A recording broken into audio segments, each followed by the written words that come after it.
Oh boy, there it is. Hello, welcome to Monsters and Madness. This is our 73rd session in Exandria, and things are looking a little older around the party. Before we get into a recap, we use music from a couple different places. One of those places is filmmusic.io. Any of the songs we use from film music is down in the panels. We also use music from the Critical Role soundtracks. They have Welcome to Wildemount, Welcome to Haldore, great music on them. They allow other live streamers to use their music, and so we do because it's great. We play a game in Exandria as well, and their current campaigns are the three that they've done so far all in Exandria, so it's a good soundtrack for that. So we use it. Check out the information on the panels for yourself. Otherwise, hopping back in to our version of Exandria, our little corner of Exandria here. I'm going to change the vibe a little bit because things have been happening. The party, after retrieving Breck's body from the dragon army who had killed him, the party took on figuring out how they were going to solve these problems with Tiamat trying to break through the Divine Gate and doing a pretty damn good job of it, sending an avatar representation of the divine power of the betrayer god into the land and destroying the area above Wildemount and starting to head in the direction of Bysaeus Till. With that countdown looming, the party took a bit of a Hail Mary plan from Emmeline after talking with one of the wizards from the Flying City that had been held in stasis that the party broke and woke them up. And in talking about the Chrono Shard and some of its possibilities, there was an ancient spell that could be given to the party. And with a little bit of help from a chronologist and a blood mage who could replace the components that no longer existed, then a way to travel through time using the Chrono Shard to funnel that magical energy might be possible. And so the party went about with that plan, headed out to the middle of the ocean to make sure that if there was any destruction, if anything went wrong, if this did not go well, then it would be at least over the ocean and not in the heart of Hope's Bastion or any other population center in Wildemount or the Zemni Fields. And with a bit of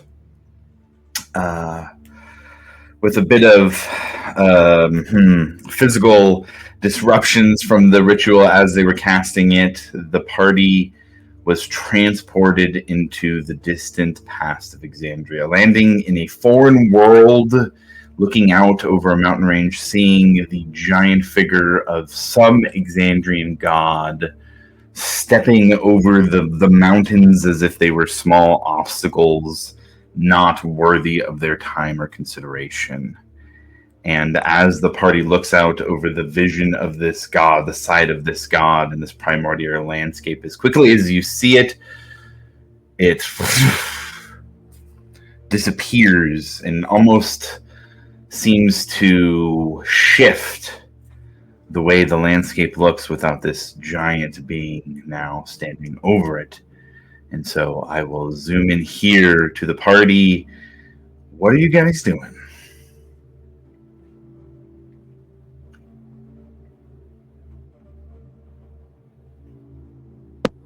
Does any of this look familiar to Ash? Go ahead and roll. Let's do a perception check here for this one.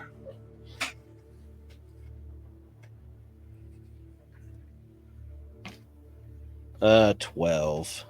No, not specifically. This looks very unique and unfamiliar. A lot of rocky, craggy ground where you guys are at. It almost looks like kind of not a heavy forest, but as you look, you're kind of in the bottom of a hilly valley, and there are quite a few trees. It doesn't look like the plains type of setting where the Zemni Fields are.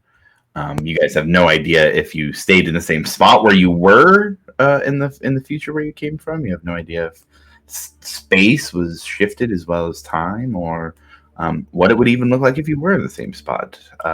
But with that, I think you don't recognize anything and have no idea where you're at.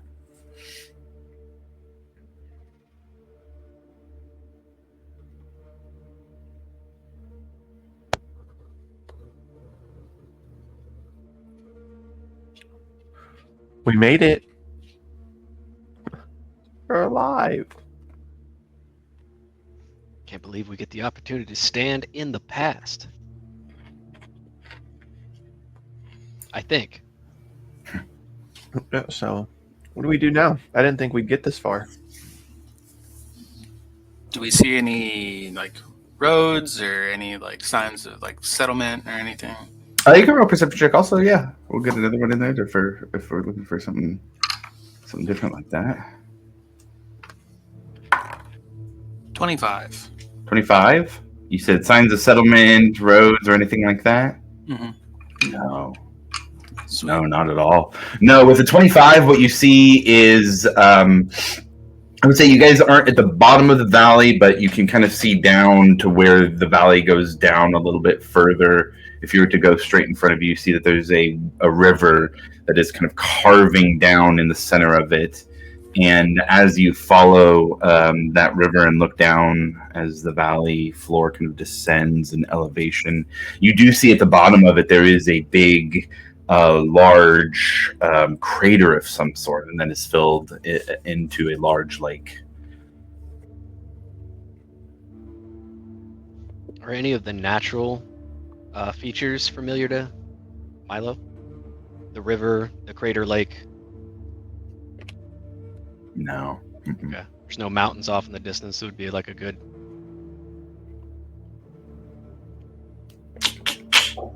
No, huh?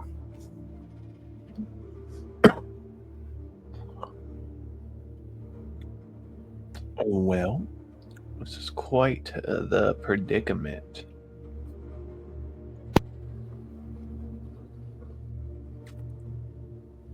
Does anybody have like the temporal, like time, like aura magic coming off of them? Oh gosh, absolutely. All of you guys are filled with it. I mean, what the fish had on them was a light dusting. You guys have a a nice layer of it on you. I would just begin cleaning people. Okay, got it. Usually the way you clean is right by eating. How would you go about cleaning them for the sake of this? Just trying to kind of clean the magic off of them, Okay. and then just Love like it. slurp it up almost like. I was gonna say, if you lick me, Ash, you may have an issue. That's great. Love it. Oh, you guys do hear, and look, Honor is looking really rough. Oh yeah, that's right. It's a lot of blood you used there. She will respond with it's a powerful bit of magic. Darm is there. He kind of just like helps her stand up a little bit. She weakly stands up. How's everyone on health right now? I mean, I feel fine except for a little bit of motion sickness. I've definitely seen better days. Okay. Ooh, I don't know. Got a couple, dents in some areas that weren't dented before the fight. Mm-hmm. Does anyone have anything for Honor, or are we just gonna let her, struggle here? Because I have nothing. Didn't really think to go grab some potions before, we time traveled. Not really in the daily operations of things. I'll carry her if it looks like Zarm is kind of struggling to keep her up and help her. Sure, he can help her up a little bit, but he is a goblin wizard. He is not one for strength. Yeah, I'll just kind of go over and kind of swoop her up. Honor is one who is very prim and proper is not quite the right word, but she's always she's very professional. And so at first she kind of resists, like, no. But then with Zarm kind of, hey, come on, giving a little encouragement, she kind of gives in. Let me help you. Yeah, so she Let does. me help you. She does. She will let you carry her with at least a look of trying to keep a straight face and just can take in what's going on. I would say after about 45 seconds of her trying to just like keep that straight face, that she says something to you about like, oh, can you turn over there so I can look? Maybe 45 seconds to a minute later, she's out. Like she's fucked up.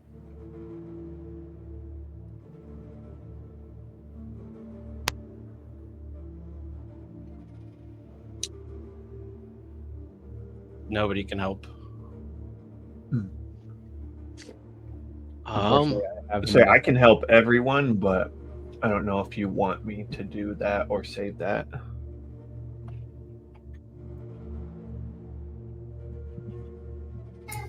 I can use cure wounds.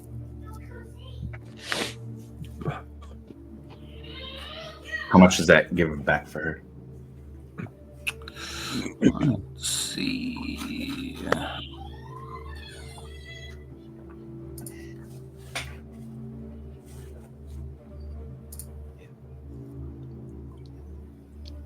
$18. Nice. Okay. Does she still look a little beat up after that? I'm going to do a regular old healing word. Okay. Nice. While they're doing that, I'll just look around and then I'll look at Zarm and be like, hey, Zarm, got a quick question for you. Sure. What do we do now? Oh, I'm just the time wizard, man. Exactly. You're the time wizard that took us to a different time. What do we do now? I don't know. I'm not jump through time like this. I usually alter it slightly. I can send somebody like a minute ahead in time, or not even a minute, 6 seconds ahead in time. I can reverse it for just a couple seconds. I've never been in the past. Nah, give yourself more credit. Look what you just did. I mean, it was a big deal. Not many wizards in the Age of Arcanum have done something like that. Sure, yeah, okay. Wait till we get back. We got to tell everybody about that. That's pretty sick. Well, I don't know about that. I don't have much of a reputation that would be worth mentioning. It's okay. We'll have a party. Okay. Party. That I can do. Okay. As far as where to go, fuck if I know. Okay. Well, does anyone have anything? Otherwise, we might just walk and pick a direction and start walking. About what time of day is it? I would say like midday. Sun's halfway through the sky.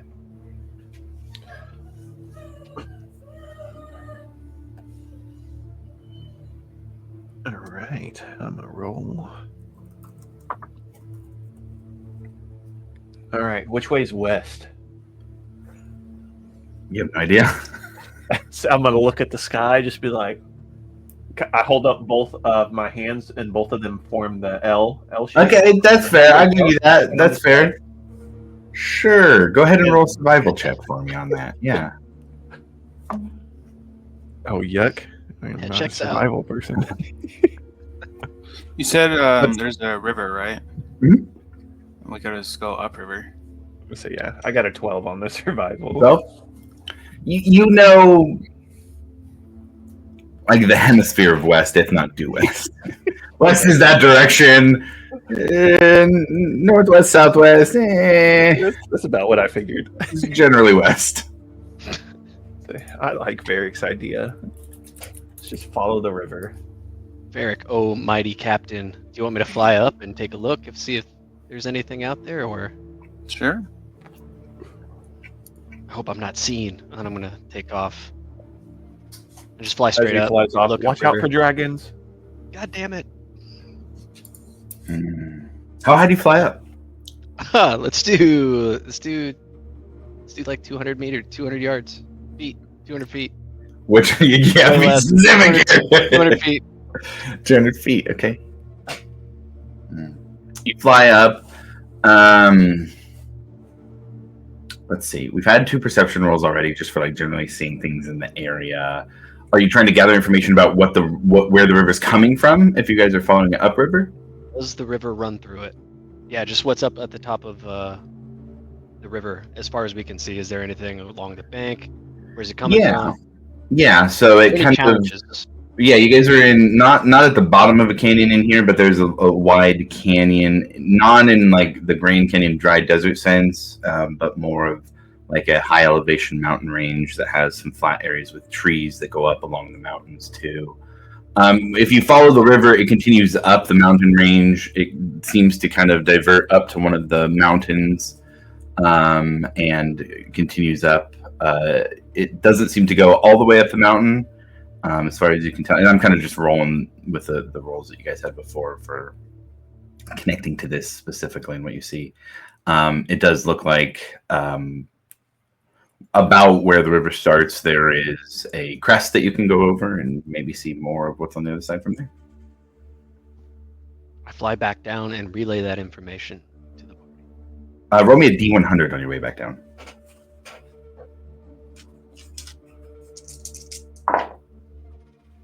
Right. A 3? Yeah, 3. A 3? Yeah. Oh no. Still unsafe, close to 1.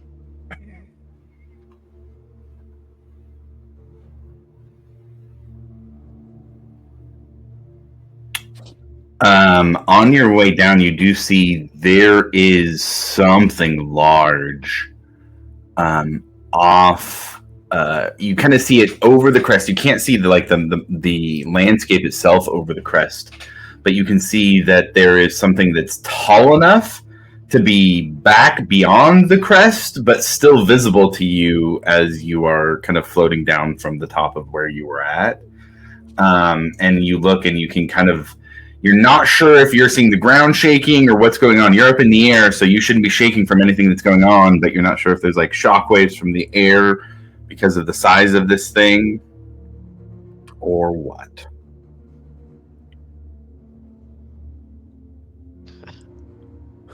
He's gonna move a little bit faster. Oh shit, Alipar, there's dragons, man.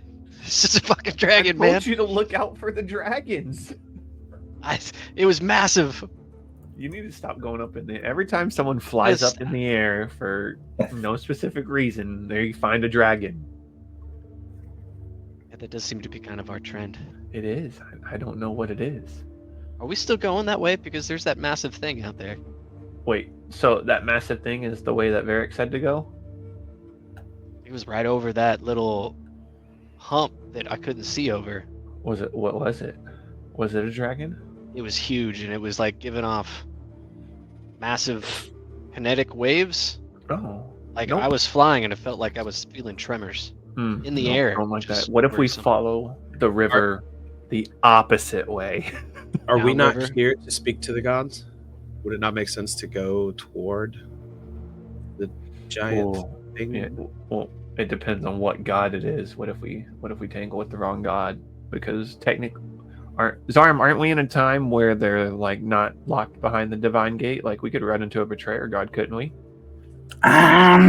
I'm not that much of a fucking historian, man, but it depends on how far we went back. That could absolutely be the case.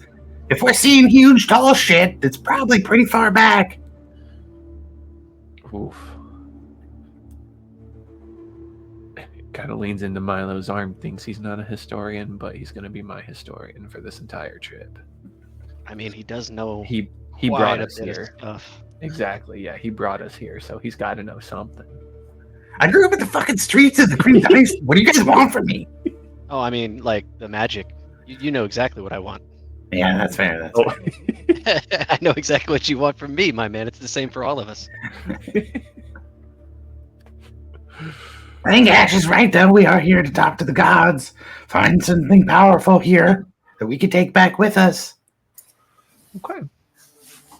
So upriver head to take towards a look at a closer giant- look at the gigantic. Yeah, the giant trimmer shaking, terrifying thing over the mountain.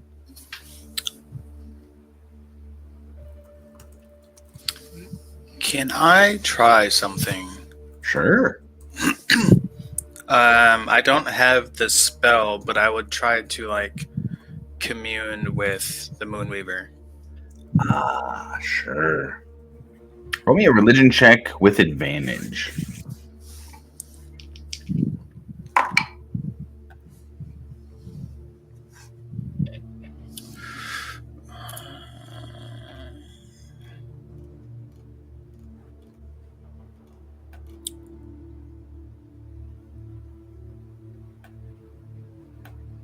Oh, I think I tried this before.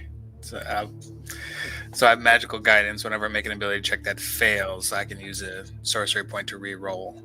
Okay. I rolled double sixes for 13 total. You know, if I remember correctly, it was a sliding thing when we did it before too. Yeah, if you want to re-roll for a higher on this, I think that's perfectly reasonable. This is kind of a scale of how connected you are, so it's not wouldn't be a failure specifically per se, but you'd get a better result with a higher number. That's a natural 20 for 27. You felt the presence of the Moonweaver before, especially when you were in the Grove. Like it felt like there was some divine magic of the Moonweaver inlaid in the tree there. Like there was some sort of protective bond, but it was also this feeling of like you were always standing in moonlight while you were there. And you try and like remember that feeling and connect to that feeling. And as you do,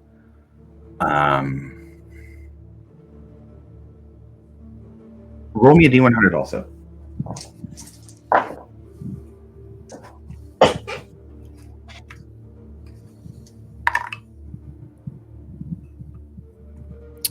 That's 6. 6, 3 and a 6 for the D100 roll so far. Yeah. Okay, got it. Then in that case, while everybody is kind of gathering their things, you're kind of listening to the conversation of them saying, all right, well, let's move towards it. And as everybody is starting to track, you hear a voice in your head. And you feel it echo kind of throughout like your body. It's not just words. It is thoughts fully formed with the words. And it softly says, you walk my light, child of tomorrow, and yet I have not woven you a thread. It flutters here, foreign to this loom, but oh, how it glimmers. Your vows are heavy. Do you know how fragile they are when the wind changes? I could show you the moment that you swore them, or the moment that they will break. But which would you choose? No matter. I will hide you in my shadow just long enough for the right eyes to find you.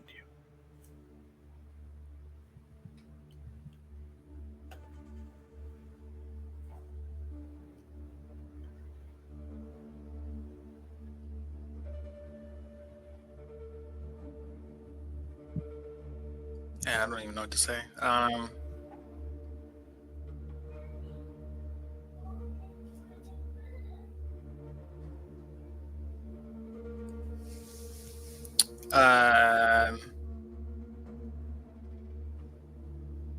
guess he would just ask, like,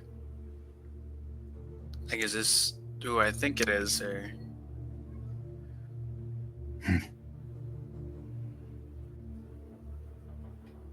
When your thread is ready for the answers you already have, seek me in the moonlight.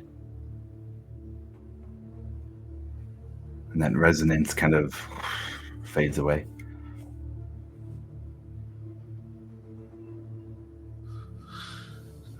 Alrighty.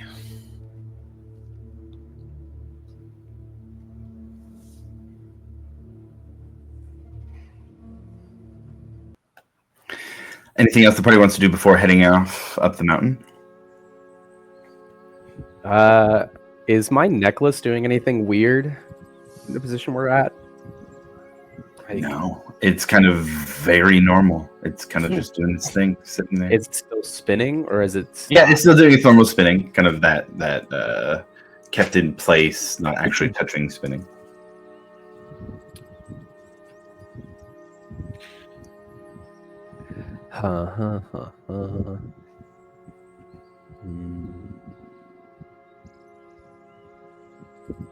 I'm so lost, dude. Like, Following the river. The river. The river. I know, but I'm gonna skip. No, I'll follow it. I'll open my mouth, Josh, and give Yeah. out that message again that was sent through all of the automatons. The Creator Hammer has been destroyed. The gods have caused chaos and death to us from within the city. All remaining Aeorans not in Aeor should flee and take shelter anywhere they think the gods' eyes do not reach. There are no defenses left. Somehow the Tenebrator engine failed. Seek out survivors from Aeor. They may hold the knowledge to help the future destroy the tyrants. Okay. Kind of like putting that out there a little bit. Yeah. And then he'll just say, I do not know where the survivors of Aeor would be hiding. Go ahead, everybody. Roll a perception check as Ash does that. Perception. 21. I also got a 21. That's weird. 25. 20s. What a show off.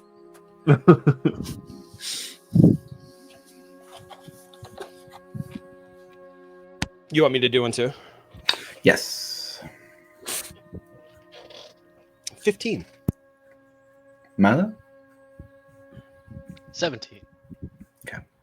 So Milo and Ash don't hear. But I would say Varric, Grim, Angus, what languages do you speak? Oh, that is a good question. Let me check. I don't think I speak too many things. I speak Common, Draconic, Dwarvish, Goblin, Thieves' Cant, and Zemnian. Okay. I speak Common, Dwarvish, Elvish, Marquesian, Thieves' Cant, and Zemnian. All I know is Common, Zemnian, and Thieves' Cant. Okay. Then all of you, probably about a couple hundred feet off, hear two voices, loud, kind of booming, giving off a unknown language to each other. As soon as I hear the language that I don't understand, I cast Comprehend Languages. In the 6 seconds it would take to do that with the conversation that they were having, you'd hear, came from over there. We must check for rodents. Oh, fuck, guys, we need to hide. Guys, I don't know what all they said, but they said came from over there. We need to check for rodents. We are rodent sized to them. We need to hide. Hide like the little rodents we are. Start searching for a place to hide or something. Oh, we're in Milo Tiny Hut? No, that'll take too long. It takes like a minute to do. Oh, fuck. 10 minutes, something like that. Yeah, I'm scared and I can't think. With a 25, do I see anywhere we can hide? Oh, sure, yeah, it's a lightly forested area. It's not a jungle or an old growth forest, but yeah, there's rocks and trees and there's places you can hide, but the dice will determine how well you hide either way, I think. So, narratively speaking, there's lots of places to hide. There's, especially looking at this landscape, what you guys notice is that the trees and plants here feel much bigger. The trees that are around you in this lightly forested area, they are shaped like saplings, but they feel bigger, not actually like the full tree. It looks like everything is larger here. There's some mushrooms growing that are larger than the normal ones that you guys have seen that are already, the cap of the mushroom is like the size of a shield. It is just generally there are some big things here. This is, like I said, not old growth forest because life is still figuring out what it is on this world, but there are lots of places to hide. There's I would say even there is off about 120 feet in front of you guys. There's actually a little bit of rocky outcropping that's poking out here in this little valley area. It's got multiple levels to it as well. Trees, all kinds of stuff. Any caves? No. Damn. No. I mean, but if I said yes, then if you guys went into a cave, there might only be one way in or out of that. So I don't know that that's the best strategy anyways. How far were they again? Oh, seemed like a couple 100 feet. All right. Hide, everyone. Find a bush or a rock to hide behind or in. Okay. I will. I'll stick with Ash and Honor, and if we're all hiding, I'll do my best to try and hide them with me. I guess as best as possible. Okay. We have anything, but So you have Ash, Honor, and Grim kind of huddled up together. I would say, let's see, it sounded like Angus was going behind a rock, you said? That's fine. Kind of just like frantically, just like trying to find a spot. Okay. Yeah. Call out a type of feature. Just pick one of those. Yeah, and I'll rock. put you behind that Yeah, on the we'll go map. with the rock. I'm a dwarf. We'll go with the rock. I was gonna say, Johnny, look, he's accepting his dwarf nature. I'm also a mountain dwarf, so I'm just gonna. Nice. Okay. I float up into a tree. Float up into a tree. Mindless And if I can, if I see that Johnny, Honor, and Zarm, I'd like to try to increase their camouflage or concealment with minor illusion. It's a 5 Cantrip's not going to do much. No, but I was thinking maybe I could like create some extra foliage around it just to increase it. I feel like Grim would have it covered though. He's a master. I'd also like I to make will- it known that my comprehend languages last for an hour as well. Oh, that's good to know. Sure. Okay. And Varric, what about you? Invisibility. Okay. I would like to use my druid craft to it says do a sensory effect, spectral dancing fairies 30 feet away from us, to just like make a couple of fairies dancing around over there. Okay.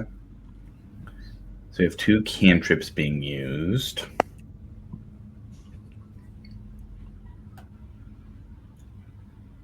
Let's see. You can do that for 1 minute. Okay.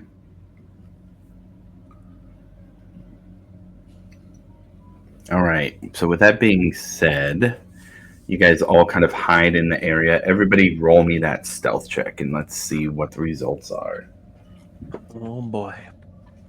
I have advantage. Don't waste it. I'm scared.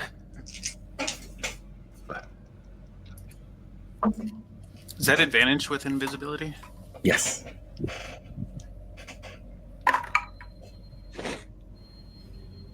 It is a 27 for Grim. I got a 14. I got another 21. It's my 11. magic number today. Oh, 11 with invisibility? You Yeah. guys hear that? It sounded like a trash can just fell down.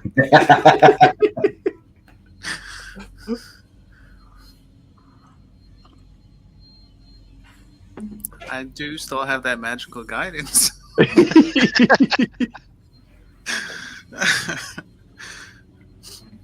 Okay, Zarm rolled pretty good. He's got rogue levels anyways. And I had Honor roll with disadvantage because she's pretty hurt. And she got an 18 and a 17 on the dice. damn. So that's pretty positive overall. Okay. As the party kind of hides, Kind of. Please. kind of, the dice will decide. There's some low rolls there. You guys hear a tree getting pushed over. Alivor, or I should say Angus, you're still dwarf form. Angus, you hear loud, gravelly voices, 2 of them back and forth to each other.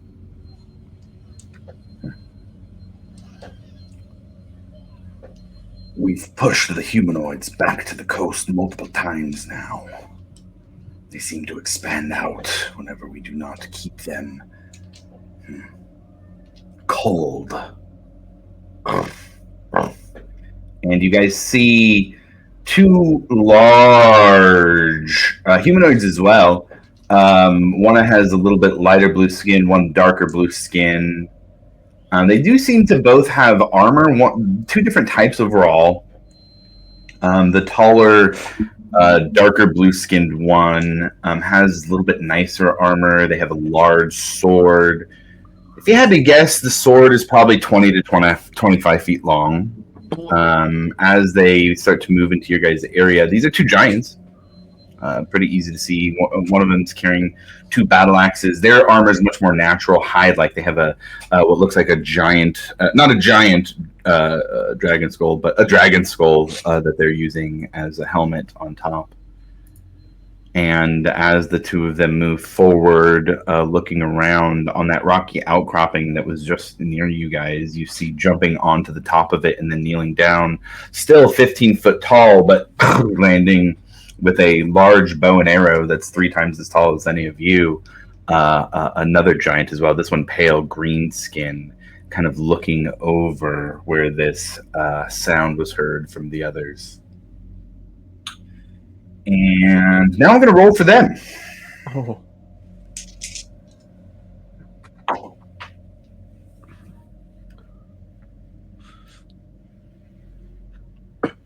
Do we still have Mind Link up and everything? I don't think so. Oof.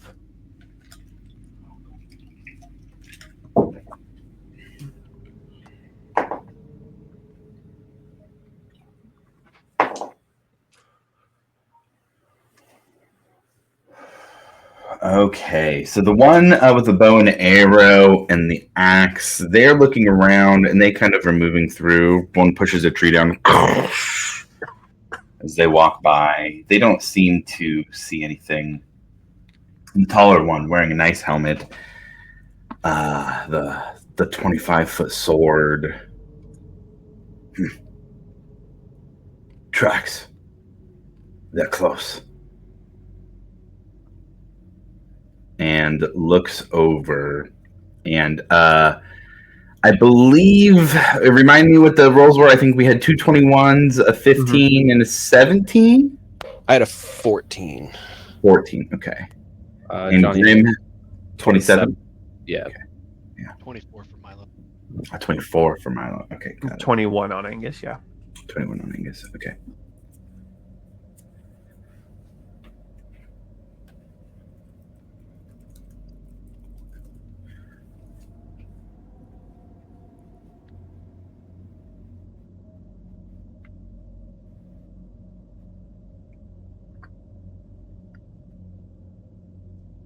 So, I think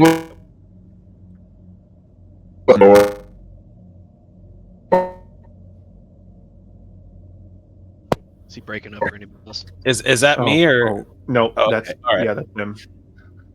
Are we back? Are we good now? Yeah, I Yes, think so. Okay. Yeah. Let me cut something. Okay. Had me scared. It's like my internet, no.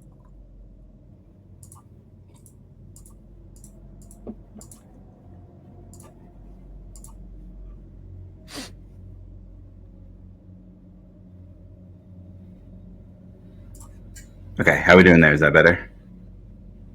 Oh yeah. Still good? Okay, cool. Yeah, I think All I right. did. Okay. Angus, you hear the tall one with the large sword. They're here. Get ready to fight. Oh fuck. And essentially here, I think the way we're going to roll it, there were 2 of you who rolled higher than his perception check. If you guys, the 2 who rolled higher, if anybody's trying to do something now, then those 2 would get a surprise round. Otherwise, we just roll into combat. Fuck. And I was one of those people, right? Yes, Yeah, I think Milo and Grim. Fuck me, dude. Say, oh shit, here we go, and mirror image. it's a grim smoke bomb. Fuck off, That's what I was waiting to hear. Honestly, that's like the best time. That's exactly what I was waiting to hear. Smoke bomb, run.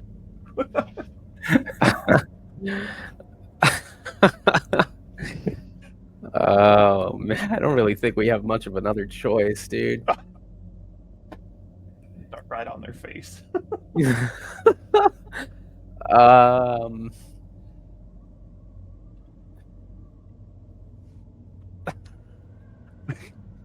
You could go a turn's worth of running away if you wanted to. I feel like Josh is like, please, for the love of God, don't use a smoke bomb. Hey, I'm just here to respond in the way that the world will respond to your actions. You do whatever you got to do. And the world has a grudge against you for smoke bombs.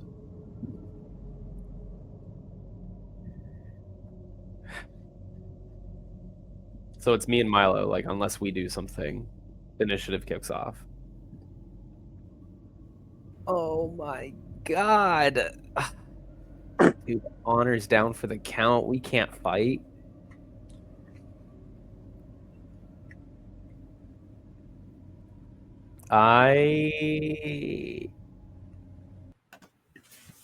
Oh my god, this is so stupid. This is so stupid. This is so stupid. I look at Ash and I whisper to him, I'm gonna run. Pull them away. Keep her safe. And I, as quietly as I can, kind of get ready to start running. Smoke bombs in hand. And I start running. Interesting. I just start running. I start to run. I grab their attention and I start to run. What do you say to grab their attention? As I start to run and stand up, I'll just start saying, I'll just act frantic, like terrified. I'm just going to say, help, I need help. I don't know where I am. I don't know what's happening. I need someone to help me. And I'll just start running. Okay. Then I think with that, everyone can roll initiative. I don't think there's anything to play out in terms of ordering that or anything. So, Milo, you get a mirror image off, and Grim, you run as far away as you can, making noise and acting frantic. Yeah, more so like the initial plan is to try and get them to chase me. So I see. So not necessarily running away, but running. No. I want them to come after me. So Gotcha. I have blade in hand, like I don't know if they can understand. I can't understand them, so I'm thinking they don't understand me. So I'm just saying the first thing that comes to mind, and then I'm gonna pick up a rock, chuck it at one of their heads, not like violently, but like a little toss, like a little lob, and I'm just gonna take off running. Okay, got it. Understood. All right, everybody, give me just a moment here.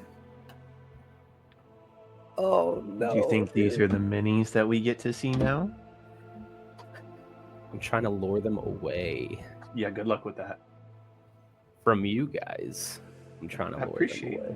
I appreciate that. I don't think it's going to work out very well, but I I don't appreciate think so that. either, but Honor's on death's door, dude. We can't do anything more. Grim is I want to fight. blue. They are think- Rex. I'm scared. 25-foot sword. Jesus It's a Christ. big sword, man. It's a very big sword.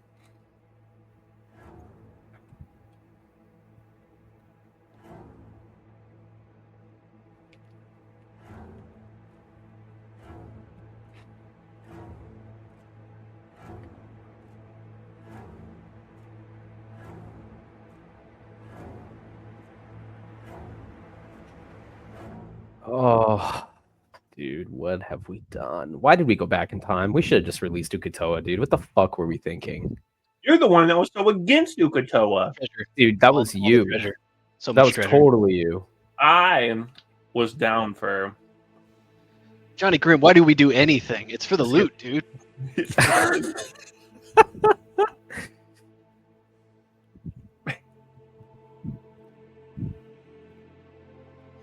Oh. I'm so scared. You know, we just got to keep Honor alive long enough to where she can do the spell again, and then we can get out of here and release Ukatoa. Oh, you mean the person who can make the components you need that don't exist anymore? Oh! Well, they may exist here. We don't know that. That's true. That's a good point. Oh, fuck. Oh, that's a good idea. We should probably look for those. Oh, that's fucking sick. It's a big stick he's holding. No, that's a lightning bolt. Got it. Check. Oh, that's a big... Oh, no, that's a lightning bolt. Jesus Christ, dude. Wielding We're magic, fucked. dude. Oh my lord. Little mushrooms. So I want to take that back to our gnome on the boat if we can. Yeah. He'd love Can that. you do anything with this? This is insane. This is some high grade quality shit right here, man. Oh my god, dude. This is so stupid. Those things are sick. All right. So, let's see. Dude, these things are gonna take one step and be right at my Real quick. ass. Okay, I need to do something real quick. I need to make one edit on this. Just Is the bear edit with me too for a big and you moment. need to make them smaller? No, too small. I need to make them bigger. Oh no.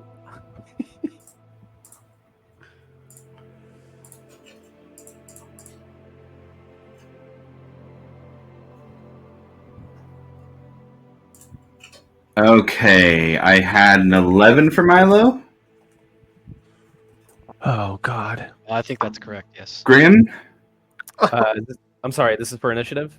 Yes, Oh, I'm so sorry. Let me roll. that's okay. I'll come back to you. Varric? 2. 2? Ouch. Oh.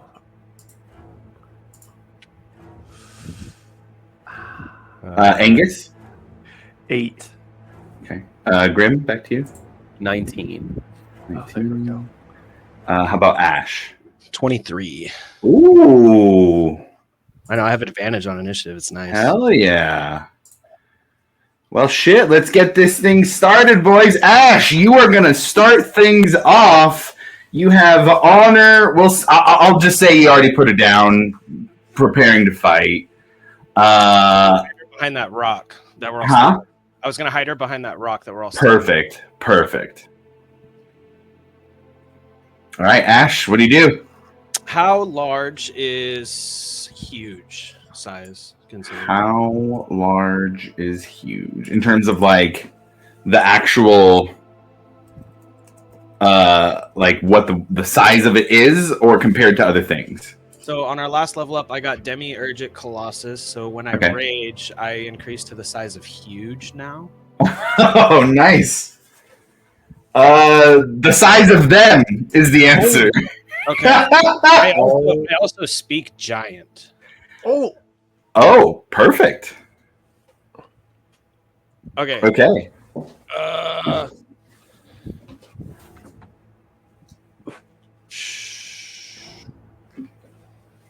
God, I need to have a bigger Ash printed, is what I need to do. Here, I will make you at least tall to represent you being big. Yeah, we need an Ash the size of those guys next time. But this is about what your height would be, so you take up that much space now. As you guys see, Ash turn into a big Pacific Rim kaiju guy. And then I'm going to yell for my free action in giant. These ones are mine. Leave them be.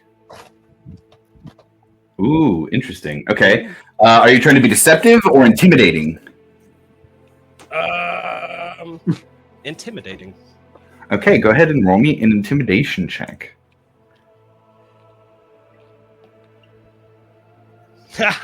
Oh shit! No, that's not gonna be good. It's a 7. 7. They'll respond back. Whatever foul craft you are no giant. We will take care of these pests. Alrighty then. I will move forward. What? I want to get within 60 feet. Okay. 5, 10, 15, 20, 25, 30. What's your movement? It'll be 40 feet, but I can, on my rage, move an extra 20. Okay, so 40, and then, 40 gets you within 60 of all of them, I think. 5, 10, 15, 20, 25, 30, 35, 40, 45, 50, 55, yeah. So all of them would be within 60. Let me check actually this one. You'd have to move about 10 to 15 feet further to get the one up on the little cliff area, but otherwise these two you're within 60 of. Yeah, let's do that. Move up, okay. Yep. Go 15 feet up, and now you're within 60 of all of them. And Big Metal Ash. the chosen damage I'm choosing for my giant is going to be lightning damage. Okay. And I'm going to throw my spear at the one up there. Ooh, nice. Okay, go ahead and roll your attack.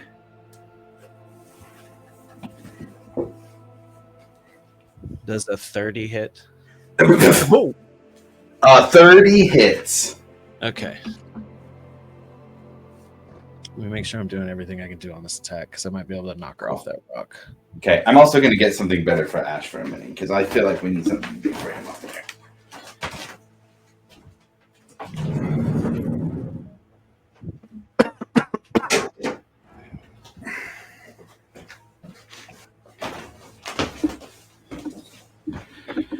All right. Big demon guy is going to be Ash. But at least now he feels the size he is. So that'll be 12 points of piercing, and then Okay. 7 points of lightning. Okay. So 19 total. And then she has disadvantage until my next turn. Oh, that's very nice. Disadvantage on all attacks? Just on the first one. Okay. And then you guys see he kind of brings his hand back as if he's going to throw the spear again. And the spear all of a sudden is back in his hand now. And he's just going to launch it at the one in front of him. Yeah, the one directly in front of you? Yep. This guy, Dragon Skull. All right, go ahead and roll that attack. That one is a 26. I think that hits. Yeah, that hits. And that's another 12 piercing. Okay. And then 12 lightning. And then he has disadvantage on his first attack as well. Okay, very nice. And then the spear, again, teleports back into my hands. Hell yeah. You guys see Ash turn huge and run forward, throwing the spear twice with extra lightning damage attached, and things have absolutely kicked off here. So we're going to get the vibe changed just a little bit more. All right, anything else for Ash? I think that's it. Yeah, that's it. Okay. Well, Ash and Johnny have both thrown themselves out here, right out in front of things. I need both of you to roll me a D100, please. Oh no, I don't want to. I got an 11. Jeez. There we go. D&D Beyond. 64. Okay. Ash. You see the large one over here after you throw the two spears kind of turn his head. He looks unexpectedly at you, like he was not expecting this to be happening at all. Somebody the size of me throwing things at the people I was with, the giants I was with. Oh, why don't we show... And he gets that face of that confidence of just a smirk of let's show you then what the giants can do. I need you to roll me a dexterity saving throw as he pulls lightning crackling with his fingers, puts his hand up towards the sky, and pulls down a lightning strike onto you. I have advantage on dexterity. Cool. 21. A 21. That is going to be a success. So on the success, you are going to be taking 28 points of lightning damage. And it's lightning? It is lightning specifically. I think because of my chosen damage, I think it's halved.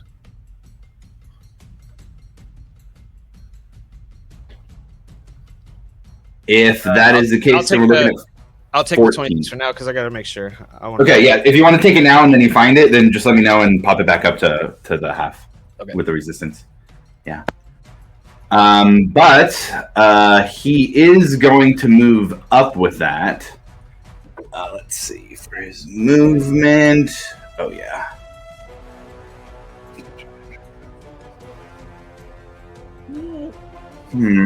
He did do the attack there. He's going to go this way. 5, 10, 15, 20, 25, 30, 35, 40, 45, 50. To kind of be up next to Grim, but also within reach of Ash. Johnny Grimm, you are up next. The Storm Giant just moved right up on you. He's 5 feet away from you currently. What are you doing?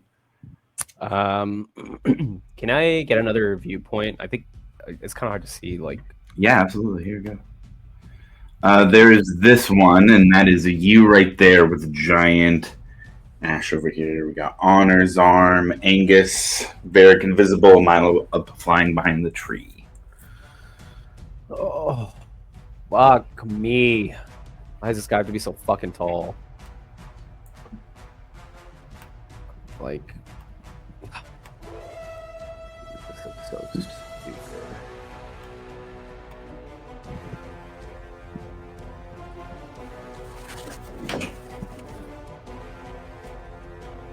How tall is this guy again? Oh, 25, 30 feet. Wow.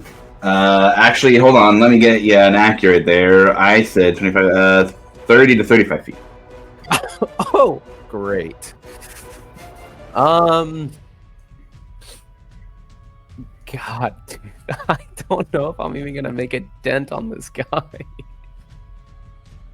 Oh my god! Oh my god! Oh my god! Oh my god! Oh my god! Oh my god! Oh my god! Oh my god! I will.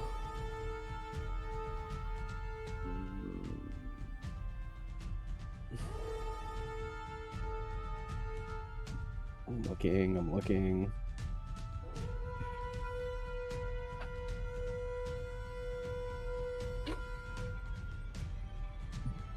As a... I'm just trying to see something real quick. I'm trying to see if something requires a full action or a bonus action. As an action, okay.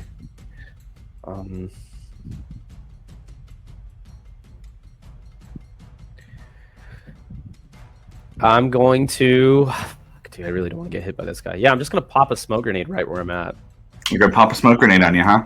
Yep, I'm popping Go ahead. right on. Yeah, you do it. So it is a 20-foot radius.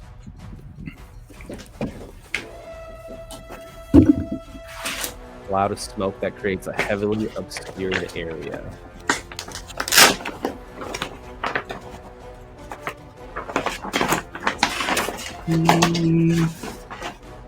That is 20-foot radius on Grim.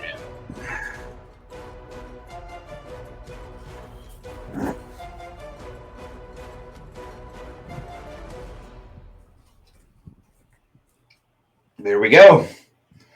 Smoke grenade drops. Action used. Yep. And then I'm going to... Can I actually put it more towards the... Let me see. Towards the left a little bit? Like So moving it this way a little bit. All right, up then. On your direction, just move it up a little bit. Up, okay. Up. Keep going. Right there is good. I'm gonna use my movement to move towards the edge of the smoke. Okay, the edge this way? Yep, moving towards Ash. 25 puts you out of the edge of smoke. And let me check something here, actually. Okay, 25 puts you at the edge of smoke. Would you like to keep going, stay there, move back, or what would you like to do? I will... Okay, I've already used an action. Bonus action and a little bit of movement. I'll stay where I'm at, and then I will use my. I'm gonna use my bonus action to pop an echo right behind this guy. Okay. Behind this huge dude. Echo manifested. Excellent. That's my turn. Okay. Now, you are in this cloud, so you are essentially blinded. Yeah, I have blind sight up to 10 feet, so I can only to see 10, 10 okay, feet in front cool. of me at a time. Okay. Got it. All right. That takes us to our little goblin friend.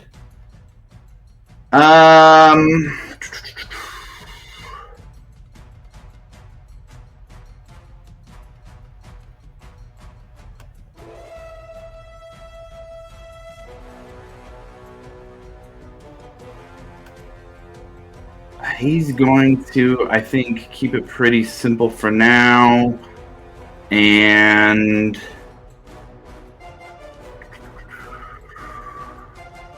yeah, you guys see him run off to the side as well.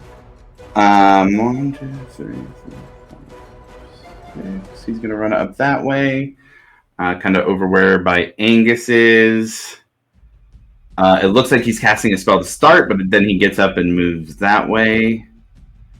And then we're going to move to the one up top gets their turn. And I think the only target they really have is Ash. So Ash, the one with the bow and arrow, is going to shoot at you. Oops.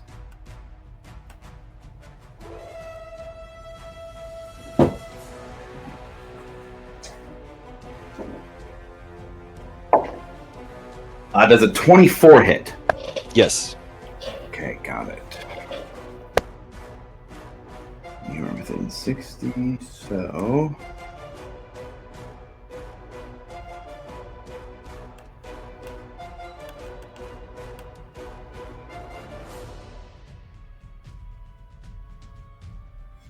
that is going to be 26 points of piercing damage. Is this large? I mean, the arrow itself is probably as tall as Ash in his normal state, and it just lands, and another one's going to come your way. So it's halved, right? Because I'm raging.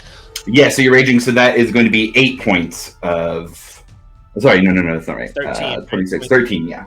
That was without the modifier. And the second one is a natural 1 for... Well, it's going to miss anyways because it's a natural 1, so the second one is going to miss you. They are going to stay up there. They're not going to move any further. There we go. They're not going to move any further, and that is going to take us to Milo next. How high up is Milo already? You were saying up where the tree is. I think if we're looking at the tree is 30 feet max. So I would say if you're trying to be near the top, you're at 25. 25? I would like to summon Silsine as a bonus action between the maximum 60 feet out between Ash and the giant in front of him. Ish.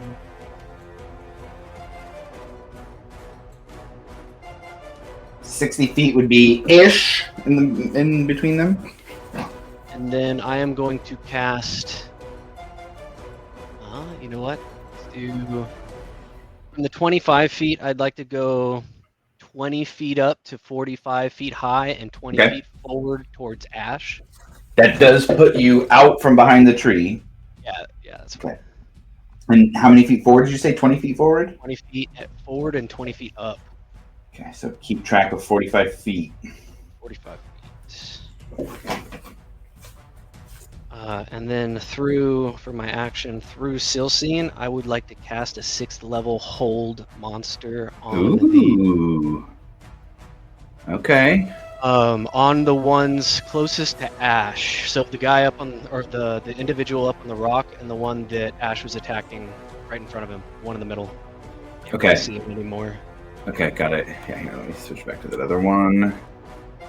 The one up top and then the one directly in front of Ash. Okay. What are we looking for a save here? It's going to be a 18 Wisdom save. 18 wisdom. Okay, so we'll do the one in front of Ash first. It's going to be a total of 12. Nice. The one up on the rock. Let me get to their mods.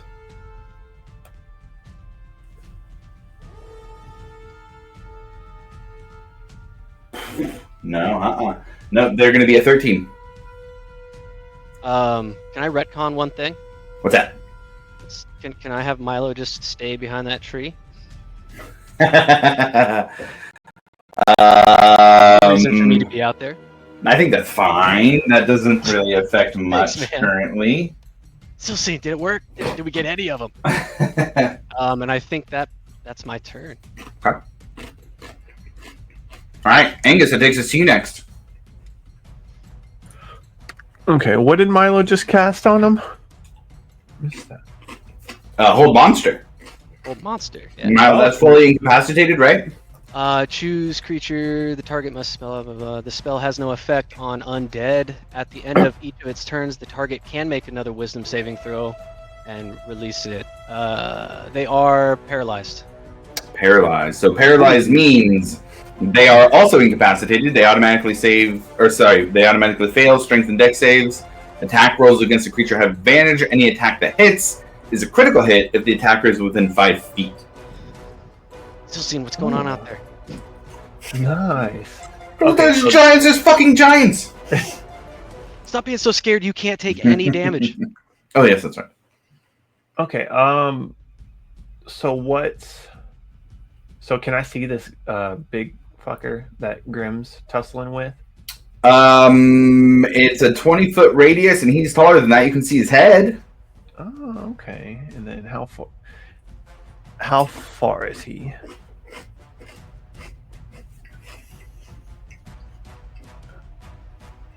"45 feet. Okay, let's.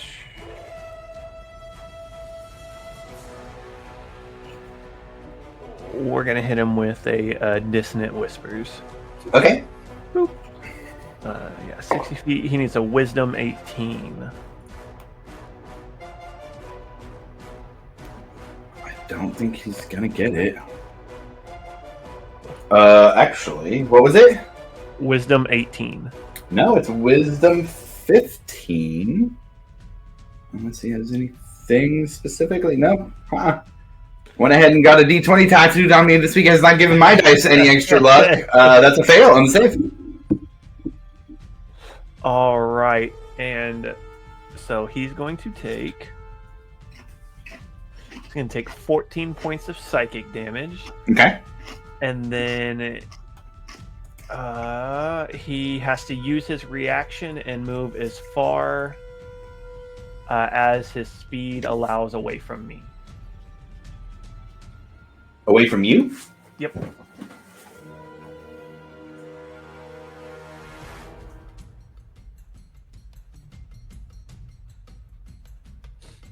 Move back here. And because that's forced movement, I can't use my reactive strike when he comes Correct. through the range. Yeah, correct. Okay, and then I'm going to use a free action to yell out, "They're all grouped up. Someone hit them with something." And then that'll be Okay. my turn. Got it.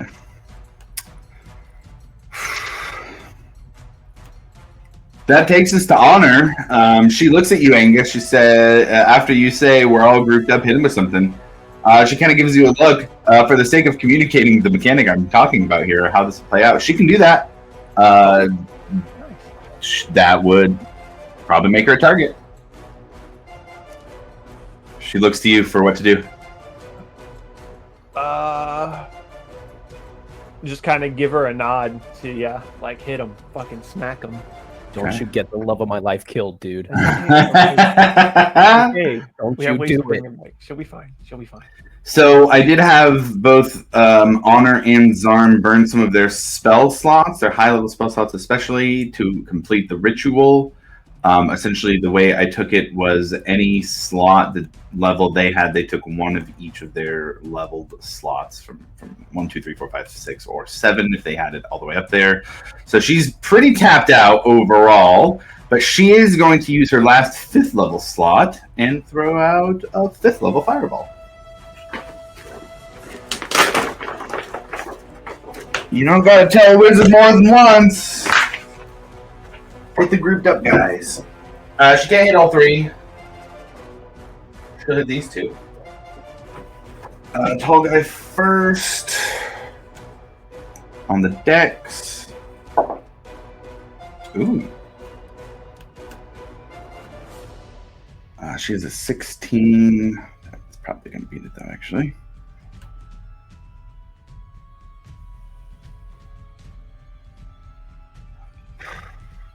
Giants are not very dexterous. That one's going to be a fail. Second one on the ground, directly in front of Ash. Fucking hey. That is going to be a failure also. So she's going to get full damage. 10d8. I love the 10d6. new tattoos giving us. I know, right? It's lucky for you guys, not for me. Shit. Perfect, just like the way The tattoo artist is actually named Lucky too, so. Perfect. 37 points of fire damage to both of those 2 giants. Coming in hot with 72 points of damage spread out across the board. That old Angus over there asked her to take. She is now up there. She's gonna move around just a little bit to try and stay behind the rock as much as she can, but there's not much she can do there. Then we're going to go to the one in front of Ash. Varric, you're on deck after that. He's just going to... Isn't he a hold person? Oh, you're right. Fucking goddamn it, you guys! And does that do anything? Does the fireball do any extra damage on him if he's hold person? No, not as far as I'm aware. Yeah. If the melee attack, it's an auto crit. Otherwise, it's just advantage on attack rolls. Okay. Yeah. He will roll for hold monster... Wisdom 18. Wisdom 18, okay. All right, let's see. You guys do have some good ability modifiers to attack them with. It's a 17. Yay! So just under. Varric, that's going to take us to you. All right. How far are they away from me?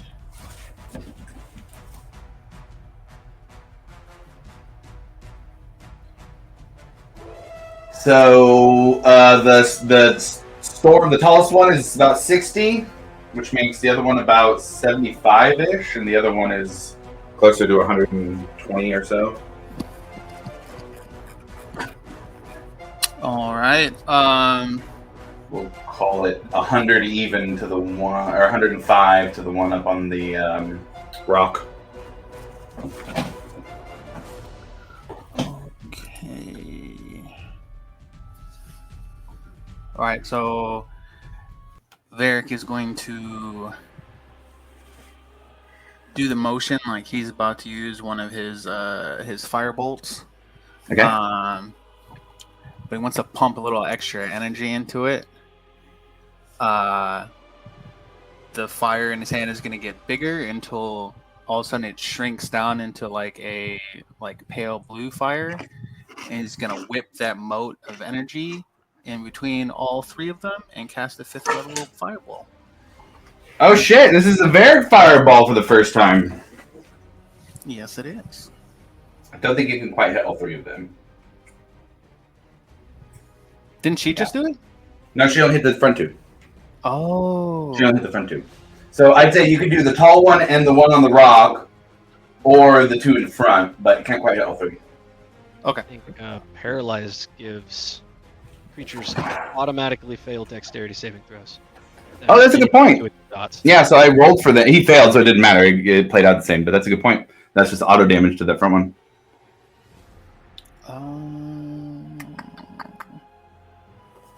Yeah, I'll just hit the same ones she hit. Okay. Well, then I'll roll for the big one because the smaller one is still paralyzed.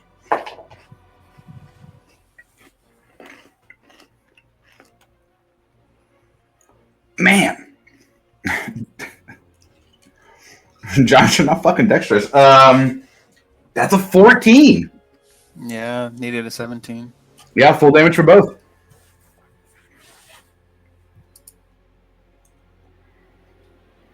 $40. Fuck! Damn. Between the two, that's 152 damage between Varric and Honor's two dual fireballs there. Holy shit. Josh, the fuck you just let out. I felt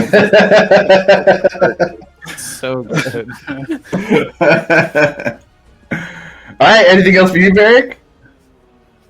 Let me see.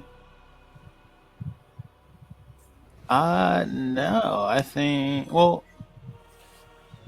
how far is Ash from me? 35. Yeah, I'll get close to him. Okay. No longer invisible too off the fireball. Yep.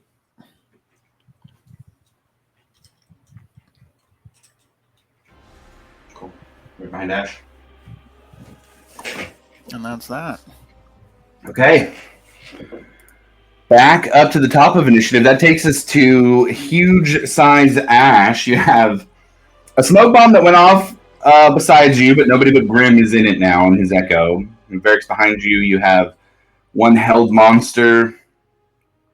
Well, two total, but one directly in front of you, one up on the cliff, and then the tall guy as well, who was dissonantly whispered to. What are you doing?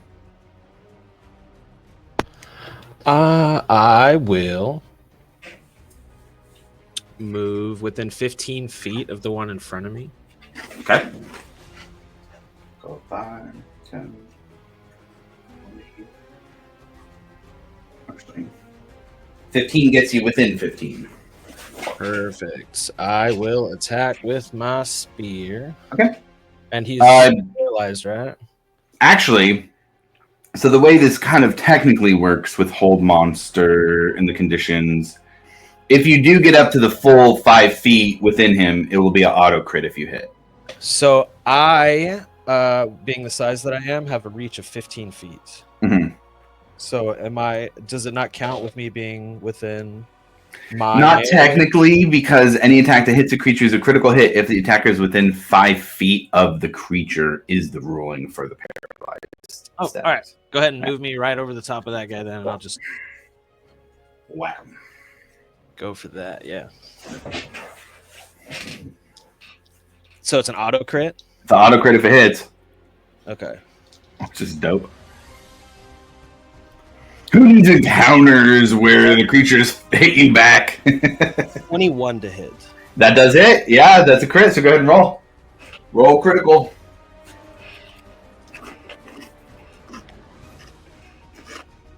Ugh.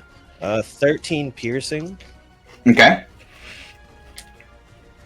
and 15 of the lightning damage. So 28 total? Yes. Hell yeah. You slam down on this thing, and he's paralyzed, so he can't do much, but you kind of run him through, and he's looking very, very hurt. I'm going to attack him again. Okay. This time I'm going to use my reckless attack. Okay. I'll have disadvantage. He's incapacitated also, so do you already have? So everything Okay. attacking me until my next turn will be at advantage. You are also already at advantage on this guy. That's fine. I just want to use my brutal strike, but it's Oh, okay, cool. reckless attack. Got it. Go for it. That one is a 25 to hit. Hits. Auto crit again. Ooh, that's much better. That one is 15 piercing. Mhm. I get to add a 1d10 to that for the brutal strike. So that's another 10. And then for lightning. Ooh, that's a bad one. 9 lightning. So 26 piercing, 9 lightning. I really want to hear what this looks like, man. Give me the flavor of a giant Ash coming up and this super surprised giant with a dragon skull helmet. How does Ash kill him, man? Flavor that fatality here. Kind of being the size that he is and the size of the spear, he's just gonna kind of like jump and try to drive it through him like Vlad the Impaler style. Kind of just like down his torso. Hell yeah. And because this guy is paralyzed, what happens is that you're able to do it and you push the spear through him and you bend him backwards and the spear pushes into the ground, but he stays bent backwards on the spear and is just like lying there, arms at his side, as the 2 giant great axes fall to the ground beside him. He's then going to move toward the other one. I think I still have 10 feet of movement. Sorry, can you repeat that one more time? My headphone got pulled up. So, I'm going to move toward the other one. I think I still have like 10 feet of movement. Okay, cool. And as he kind of turns away from that guy, he's going to teleport the spear back into his hand to let the body drop. Dope.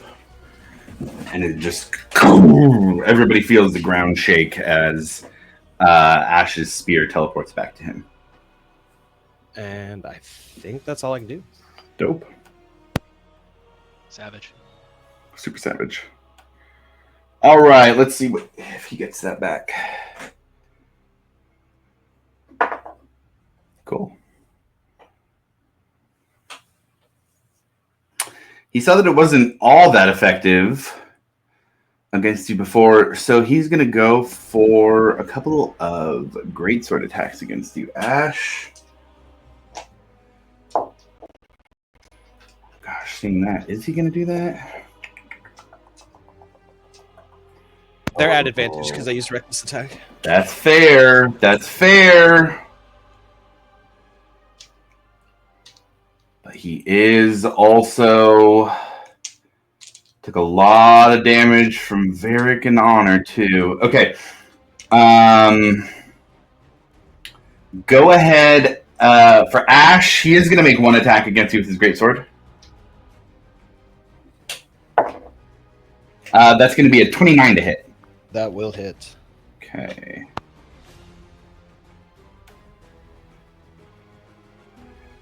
That is going to be 37 points of slashing damage.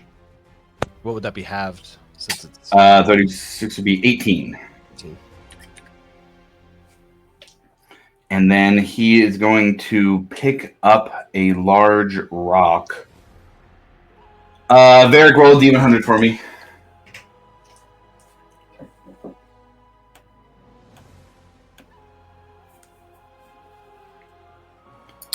70. 70, okay. He's going to hurl a large rock at you. Sick. That is a 26 to hit. That hits. All right, this giant rock is going to slam against you for 38 points of bludgeoning damage. And he is going to stay where he is at. Johnny Grimm, that takes us to you.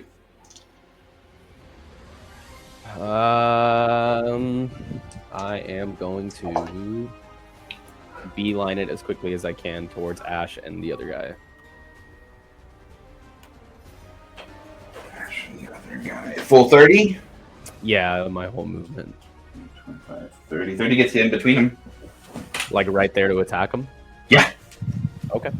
As a bonus action, I will move my echo right behind this fool, the guy that we're attacking. So that echo essentially just disappears, and I apparate another one right behind Okay.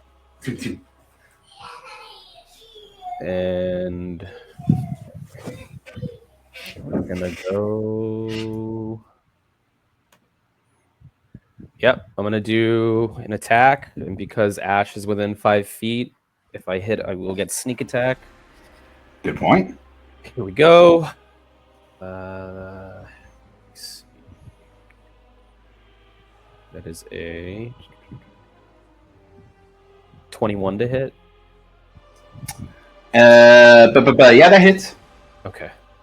You scared me. I had to double check. I was almost positive it did, but Yeah, I got you. Okay, so here's the first attack. So 79, 10. So that's 11 points of slashing damage plus sneak attack. Here we go. Where is it? It's 4d6. Yep. Here we go. 4, 8,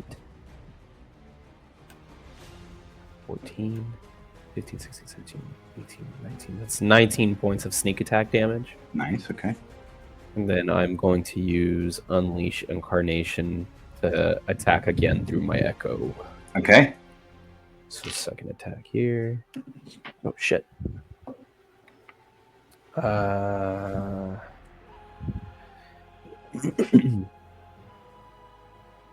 23 to hit. Yes. Okay, here we go. 5. 10 points of slashing damage on that one. Okay. And then here's my second attack. I don't know why I didn't roll both of them together. I'm sorry. I forgot I get a second attack. Oh, that's fine. Here we go. 28 to hit. Yes.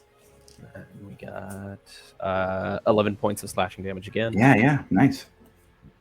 And then I'll do one more Unleash Incarnation. Because Okay. every time I take the attack action, you can make one additional melee attack from the Echo's position.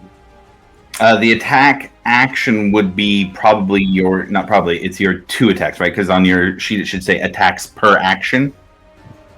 Let me see. Yeah, because I do get 2 since I got up to level 6 or 5, I believe, on Fighter. Okay. So Yeah, go ahead and do it. Yeah, go ahead and do it. Yeah. is that okay? Does that make sense? Yeah, go for it. Okay, here we go. Last one is a 24 to hit. Hits. 10 points of slashing damage. Okay. And that is my turn. That's all I got. All right. So, Biting at his ankles at this point.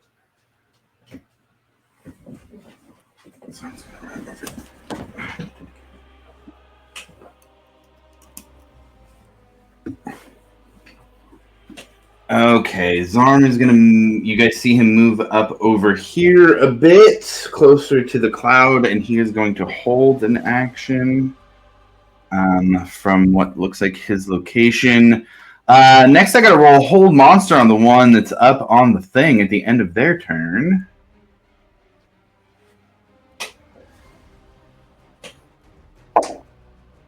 And that is a failure for a total roll of 2 for them. That's going to take us to Milo next. Well, I mean, we're already doing so well. I mean, hey, burn some resources, man. Make it cool. Says the guy who has something planned next after this. I have no idea what you're talking about. I think still paralyzed.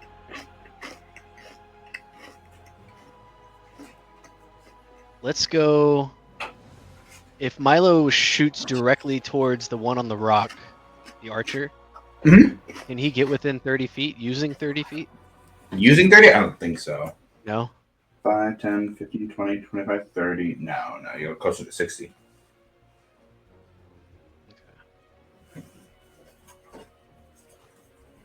In fact, a little over 60. Yeah. 75.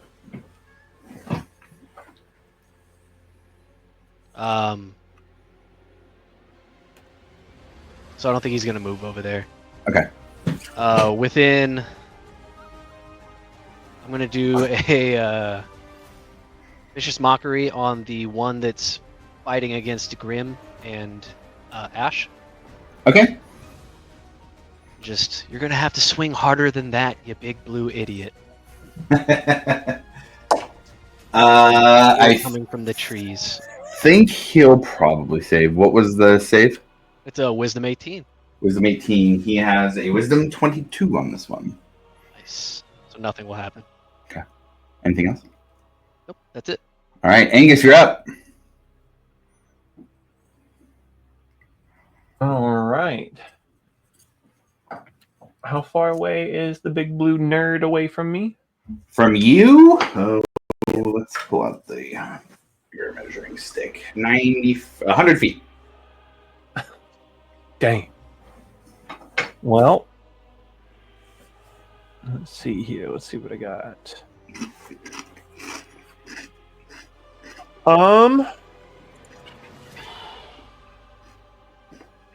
me see.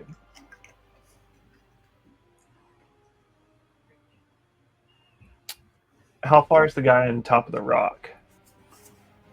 Significantly further.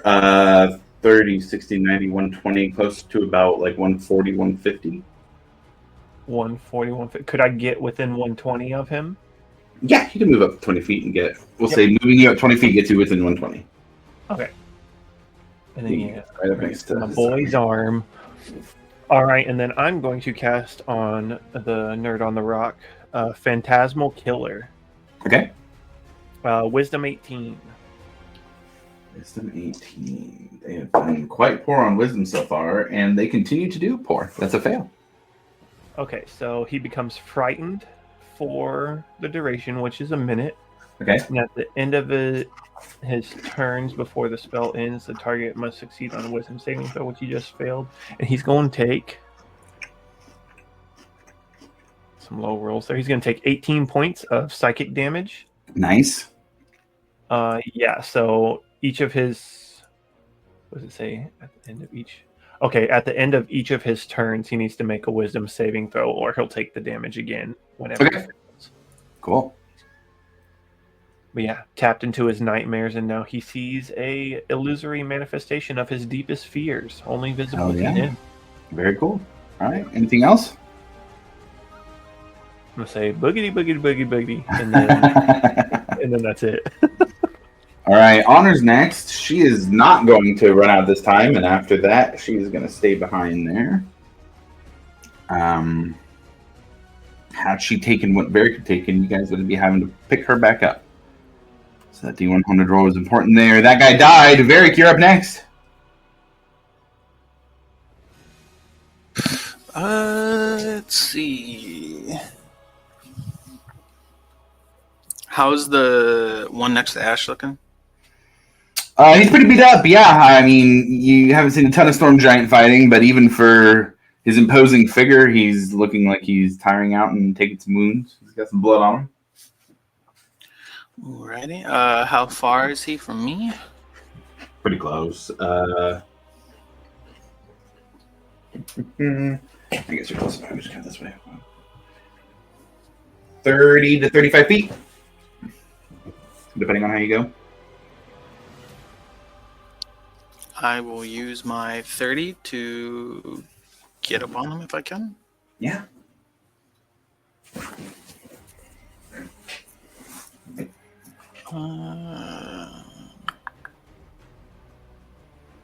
So the tree is in the way. Can I get the other camera? Oh. Let's go. This one here. And I'll change it to side view.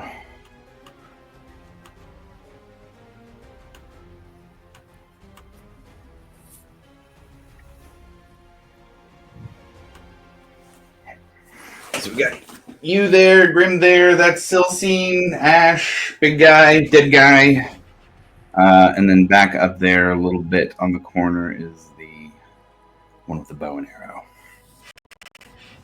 Is the one on the rock still Still paralyzed? Yes. And how far is that one? That one from you, 55.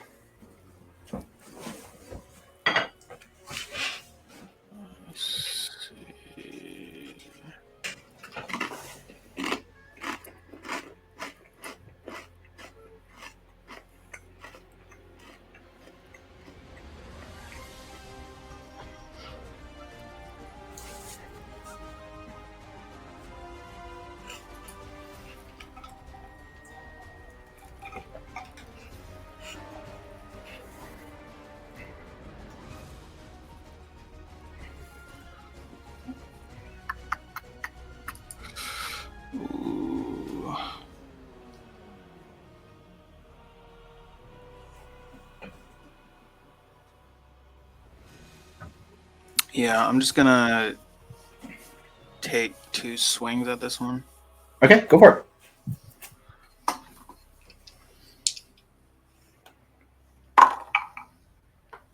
It's a 16 and a 30. I think those both hit. Yeah, the 16 just hits. You found its AC. Ooh. Alright, first hit. 16 points of damage. Second. 14 points of damage. Okay, nice. He's looking real rough. Bonus.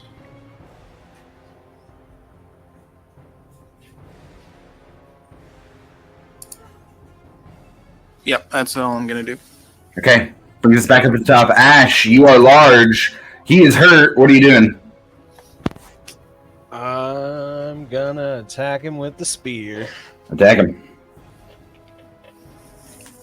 Ooh, that one's a 17 to hit. That hits, yeah. Oh, nice. We found his AC last one at 16. Let me double check. Because I can do cool stuff.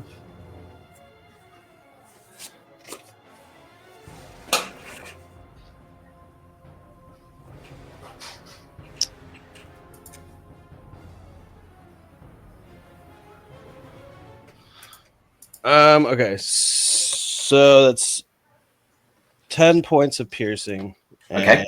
9 points of lightning. Ooh, okay. This is the first time you've hit him with the spear, I believe. The lightning damage does not seem to do any damage to him. Oh, well, that sucks. I will use a bonus action to turn it to fire damage, Oh, nice. Okay. and then attack him again. Go for it. Oh, that's a crit. Shit, nice. All right, let's see what it looks like. Give me some high numbers here.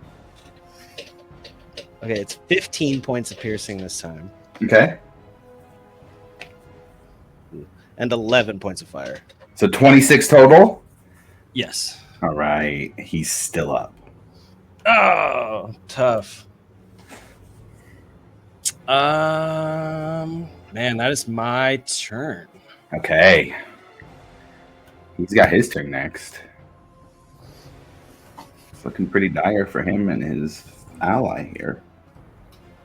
Can't do his big thing because that takes a while, but he does have this back. So, Ash, Varric, Grim, I need dexterity saving throws from you as he crackles in his fingertips.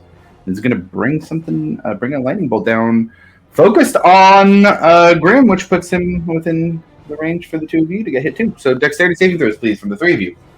Excellent. 19. That is a natural 20 for me. For a total of? Dexterity saving throw. Yes. 30 total. 30, nice. Is that an effect or a spell? That is an effect, it is not a spell. Or rather, it is an action. It isn't a spell specifically. So I guess magical effect is what it'd fall under.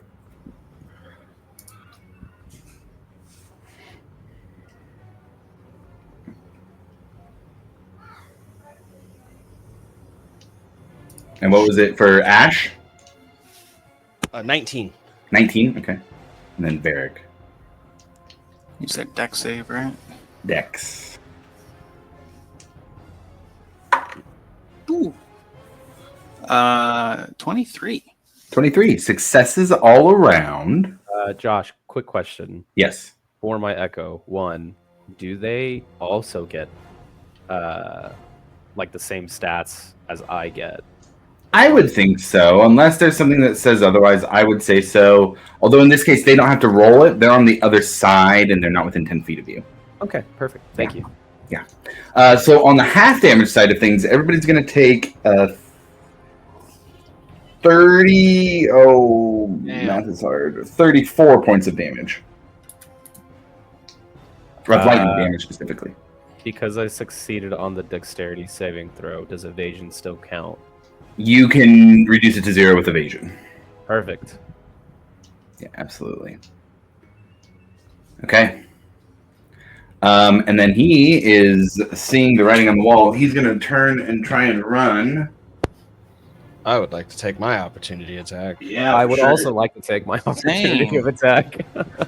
You know, let's do something really fucking cool and have all three of you guys roll together. I have a feeling, with the hit points he's at, this is going to be a dope ass 3-person triple kill. So let's see. Let's see if we can do it here. That is a 27 to hit. Hit. 23. Hit. Ash, how about you? 9 plus 12, 21. All hit. I have I mean, with your modifiers alone, he has 12 hit points. Give me the badass fucking, how do you kill this guy with the three of you here, with Ash being huge, too?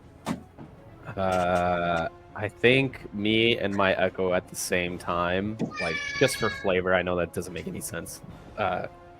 But just for flavor, we both take a swing, and I just aim it right at its Achilles to prevent him from running. So I just slice it as deep as I can. So he just crumbles to his knees as his Achilles start to rupture open. Just leaving a killing blow for whoever wants to take it.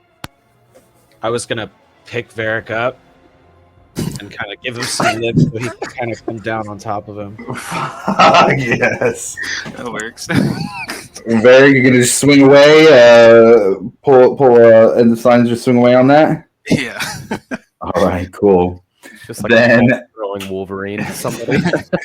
Yeah, with the party now having fought through many battles together, there are some moves being made here, and with Ash picking up Varric and Grim knocking him down to the ground with his knees, the head of this thing is just squashed onto the ground. The helmet caves in, so nothing actually explodes out, but it does kind of like push into the ground and almost kind of give a little bit of an impact up out of underneath it.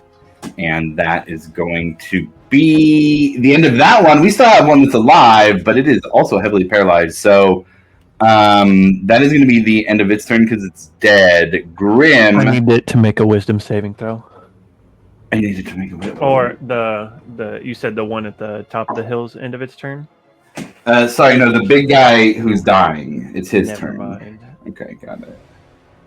Okay, so never mind then. Okay, got it. Then it is Grim's turn. Should we keep this guy alive for now and ask him like some question is? No, kill him. Okay. I go up as close as I can to this guy. Okay. I have to climb, I assume. 20, 25, 30 gets you about 30 feet under him. Let me see. Hold on. I know I have something. Because I'm definitely climbing on that thing, right? Yeah. On this whole rock thing. I know I have something specific for this. I think you don't get difficult terrain on climbing, if I remember correctly. So for the sake of ease here, I think the difference would be that you'd go there instead of sideways and would be about 20 feet away. Yeah, it's just climbing no longer costs you extra movement, and when you make a Yes. running jump, the distance you cover increases by plus 5 feet. Perfect. Plus 5. Makes sense for you to get up to where you are then. Okay. I will do... Well, I can't reach him from where I am, so I will use another bonus action to get my Echo right in front of him. Okay. So just... Boop, boop. And he's paralyzed, right? Paralyzed and incapacitated currently. Okay. I do have a couple questions. One, does sneak attack still count for this since he's paralyzed? If You would it's get a- advantage on the attack, so yes. Okay. So with the weapon that I got from what's his name? Why am I blanking? The store, the magic guy. Gilmore? hmm Yeah. It specifically says when you attack a creature with this weapon and roll a 20 on the attack roll, the target takes an extra 14 slashing damage. Because if I hit, it's an auto crit. That doesn't get the extra 14. You still have to Okay. roll 20 for that. Gotcha. If you were to roll 20, you'd get that on top of it, but you'd have to roll that to get it. Yeah. All right, here we go. 26 to hit. Hits! Auto crit. Okay. Second attack. 22 to hit. That would hit as well. Okay, here we go. Do I double sneak attack as well? Okay, holy shit. Okay. But you only add sneak attack on the first attack. Yeah. So here's the first attack. Here we go. 9, 10, 11, 12, 13. Okay, so 13 points of slashing damage. Okay. Plus sneak attack. Here we go. 8, 9, 10, 11, 12, 13, 14, 15. So 30 points of sneak attack damage. Hell yeah. Plus the second attack. Sneak attack is also an auto crit, but with no sneak attack. Yep. 15 points of slashing damage for the second attack. Hell yeah. And then I will use my last Unleash Incarnation to make one final attack. Okay. That is a 26 to hit. Hits. Okay. 12. Okay, so we got 12, 13, 14, 15. 17 points of slashing damage. This thing's not paralyzed, so there's not a ton of action, but describe how you kill it. Flavor that fatality. Wow. Okay. So once I summon my Echo, like right behind him, it's kind of just like the Echo strikes, kind of like smoke through something. At first it looks like nothing's happening, so we take like the 3 strikes, like 1 to each leg, and then it like just cuts right up the middle as high as it can, and then after like a slight delay, the Echo like kind of disappears like smoke in the wind, and then the creature kind of just starts to like disassemble or dismember from where the cuts were. Love it. You guys see these large body parts as big as any of you falling down the side of this little rocky outcropping here as the battlefield goes quiet and the giants are dead.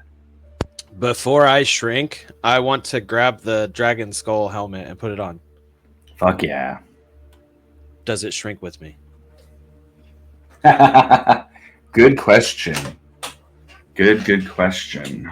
Let me see here. What was the ability that you had that was making you bigger or smaller?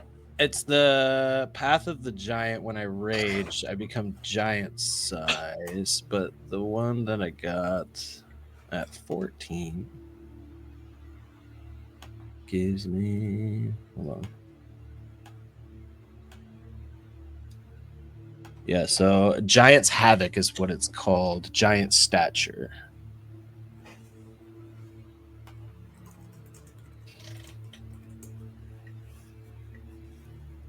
You know what? Fuck it. For the sake of this, that sounds cool. So I say yes. Yes. This is still rule of cool here. The dragon skull shrinks down to Ash's size and will shrink or will expand back up upon growing again in the same way. I have a cool hat now. I'm gonna run these big ass pockets. I was gonna say, run them pockets. Yeah, big ass pockets about to get run up on. You probably just walk into their pocket. Yeah, pockets are big enough. I'm not even making you guys roll for this. If you wanted to take a great axe where the head of the, a battle axe where the battle axe is, the head of the battle axe is the size of you, if you can figure out a way to carry them, then you're absolutely welcome to take them. Same for the armor. The kind of shin guards of the storm giant are as tall as any of you guys are. You don't find any magical items or anything like that. I mean, don't get me wrong. There's a lot of really nice material here. I mean, some of the highest quality bronze for the armor that the storm giant was wearing. 15-foot bow. Man, you could turn that into like a ballista or some kind of, not a ballista, but just a large a bolt shooter. Yeah, there's lots of stuff if you guys can carry it. Do we have like a? I have an idea. What's your idea? If we put it all here in a pile, right? Oh we my leave god! it here, and then we go do what we're gonna do, and then when we come back, we can do the spell with all the stuff, and then it'll all come back with us. Like within the circle of whatever the spell we cast. I mean, we took a lot of fish and ocean water with us, so why can't we take this stuff? No. Surprisingly, it makes a lot of sense. Like, I'm following you here. And I'm kind of down for it. But the shit's huge. Like, we can't move anything. And me being a dwarf trying to pull one of those shin guards, I'm just like, eh. What if we just, like, over the course of 30 days, spend Mhm. time slowly dismantling the gear? That sounds like a horrible idea. Yeah, You yours is want to way be better. here for 30 No. days? No. Yours is way better. Wow. This stuff is useless then. Is there any, like, other than the actual, like, weapons and armor and stuff like that, do they have anything written, notes, something, anything, a compass, anything? I believe we heard them say they pushed the humans back to the coast. Ah, they did say that. I did hear that. So I think we are going the wrong way. Where's the coast? Probably downriver. Ah. Usually rivers tend to go toward oceans or lakes. We could be fucked. I was gonna say, didn't you say it emptied out into a lake? Crater, large crater. I think we are fucked. Push them towards the coast. I say we attempt to continue our path to talk to gods. That one that Milo saw. That's maybe a god, right? When Angus says that, I look up and I just start thinking of the Raven Queen. And I go, I really hope this is what you meant by I'm on the right path, because this really doesn't feel like it is right now. So I could really use a fucking sign. Please. You call it to the Raven Queen? Oh, hell yeah. Yeah, absolutely. Sauce. Roll a religion check. Oh, boy. Come on, baby. Pull through for me. Natural 20. Natural 20. Plus You say the prayer that feels the most Raven Queen prayer. You feel that connection. You are somebody who has heralded people into death, but also somebody who has saved them from it. You pray and you send that feeling out that connects to your echo, that connects you to the feeling of the Raven Queen, the security. Even a god behind the divine gate still has divine powers in the material plane. But as you reach out to the matron of ravens, you feel nothing. Oh, no.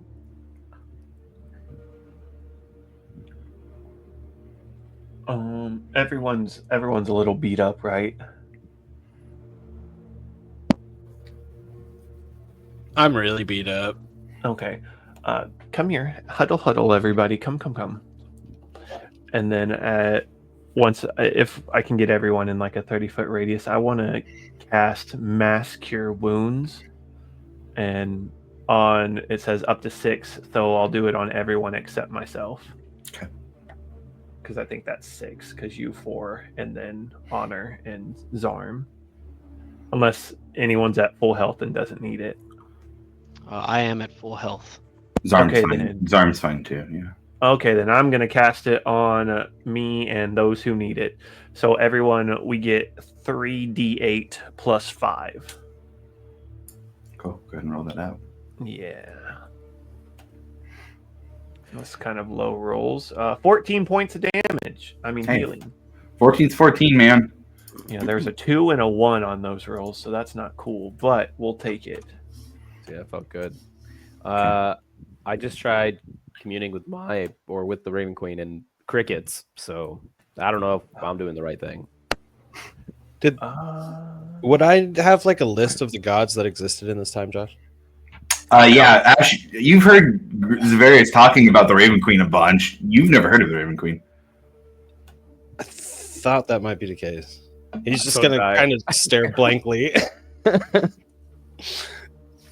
was gonna say, would I have the knowledge of like gods and like when they came about or existed? Give me a history check at disadvantage. Most history checks in the past if you're trying to find knowledge directly about this age, most history checks are going to be at disadvantage. Would any? No, I don't know.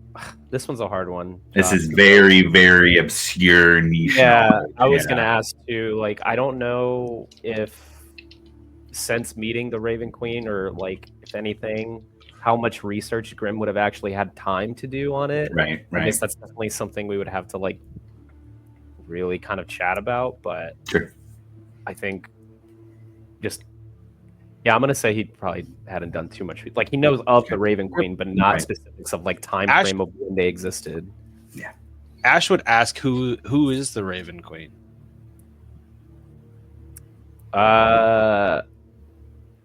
Would I even have an answer to that question? Like, I mean, you know who the Raven Queen is, sure. or like, God of Yeah. death, of the afterlife, of people passing, of I guess more so like how she became the Raven Queen. oh no, Yeah. no. So Yeah, history, not religion. Both would be a disadvantage, but I'll let you. Religion's fine too. That makes Okay. sense to me. Shit. 11. 11, yeah, no. Rumors, whispers, something about the Raven Queen being different than the other gods, but not much beyond that.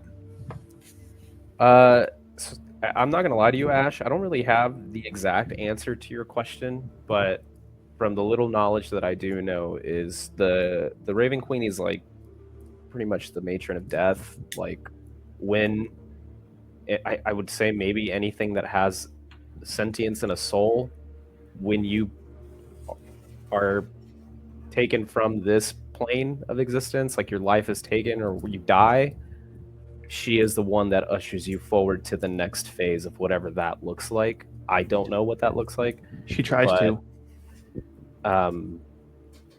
All I know is each journey past the actual mortal life is different depending on a multitude of factors. For me, when I died, she... I don't think I've ever really thought about this too much. For some reason, she just gave me knowledge that I didn't have previously, and has stuck with me since.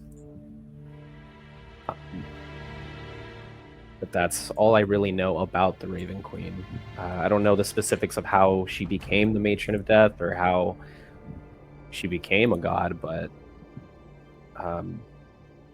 she's... I mean, I've seen her. She exists. But it's less of like a... I don't know. I guess in her case it's different because death comes for everyone eventually. And that's the only certainty that everyone's guaranteed.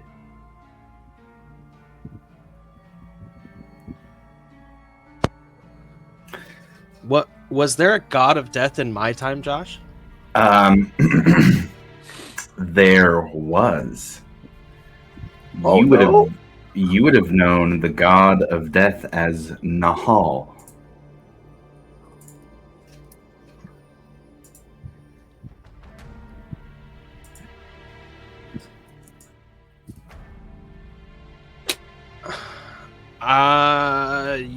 I would say that you are incorrect, Captain Grimm.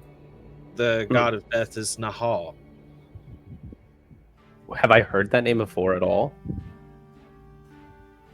Grim? No, absolutely not. No. Well, No, but I mean, Ash, yeah, you know, Nahal had he was the god of death, but was also known for conjuring dread. But they would be the ones who would herald souls to the afterlife. They claimed dominion over all souls. This is the god who asked the other gods to even create a system of afterlife. It'd be really weird for somebody besides Nahal to be considered the god of death. You can't really change a god.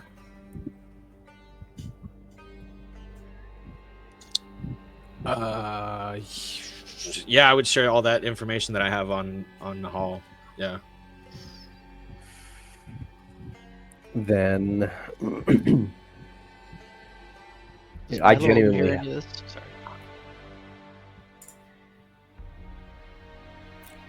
I think all of you guys would still be close unless you All still- weren't. Yeah. Okay.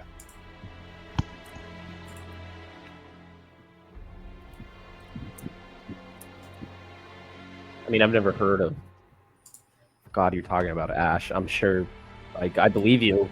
If you say they existed, but they definitely are not spoken of, nor have I ever heard of them in the time that I'm in, or that we're in now. Or were? Oh, time travel sucks. They do not exist in the time that we're from. However, they obviously did exist in the time that you were in, Ash. But who you once knew as Nahal is no longer in that position of godhood.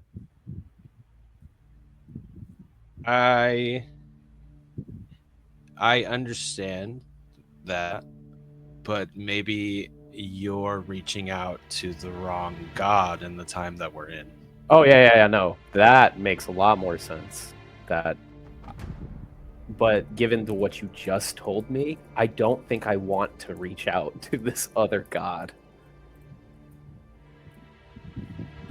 That's also understandable. It would seem odd that they would have disappeared.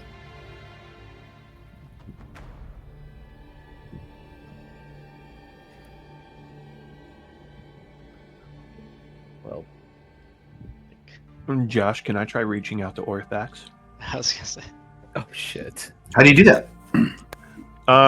Well, of course, I'll put my hand on the burning heart and just kind of, because I know that motherfucker's in my mind, he's in my head, and kind of just like, I guess, call out to him mentally, be like, "Do you know where we are?"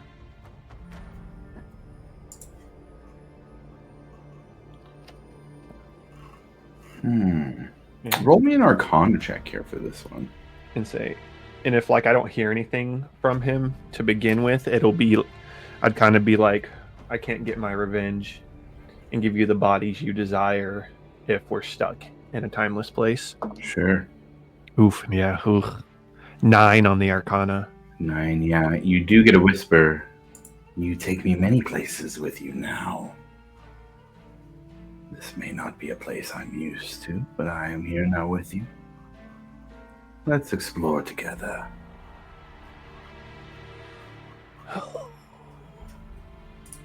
I'm obviously not going to let this, let anyone in the party know that I'm trying to commune with Orthax, obviously, but,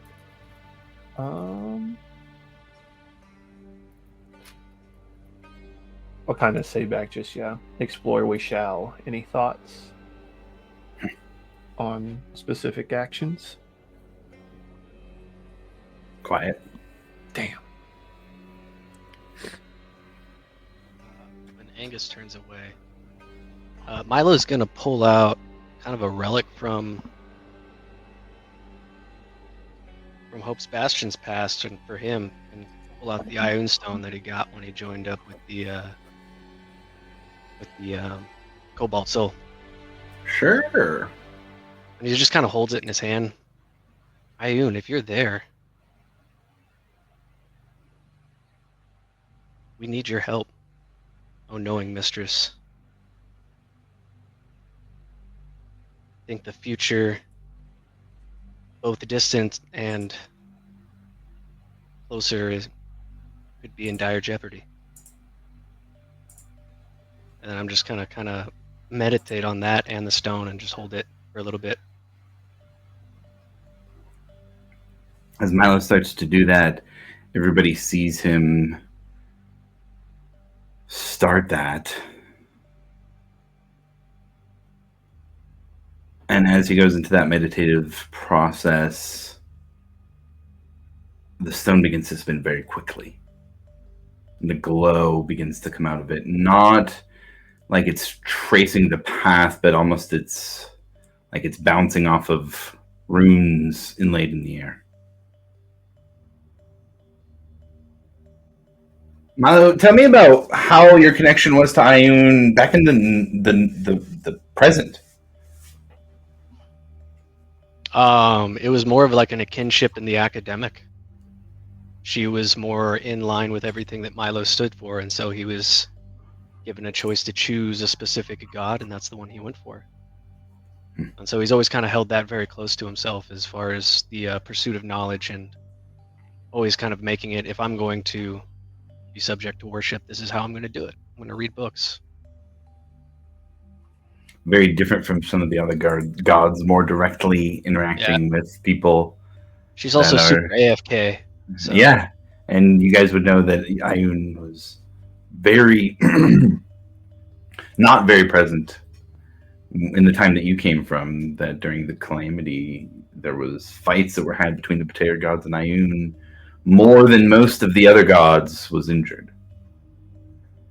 And so being here in the past, Milo calls out and hears a voice never heard before. Knowledge always has a cost.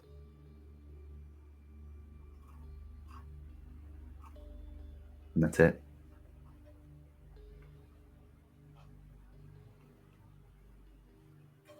And you look over to see the lake, and there is a small, thin column of light perfectly in the center of the surface of the lake, which is now crystal still, reflecting like it's a mirror.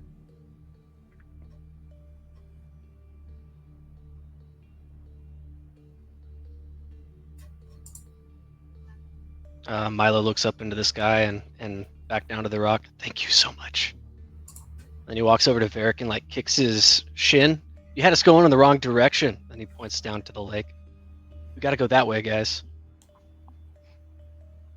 Is it still like midday or not Mhm. too long after? Okay. Yeah, although it looks darker now by the lake.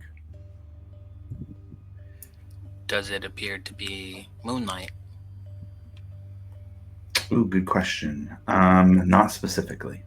It seems to be almost the beam of light off out of the center of the lake seems to be coming out and creating a dome that it's not like pulling in the light, but it does seem to be obscuring the lake just a bit.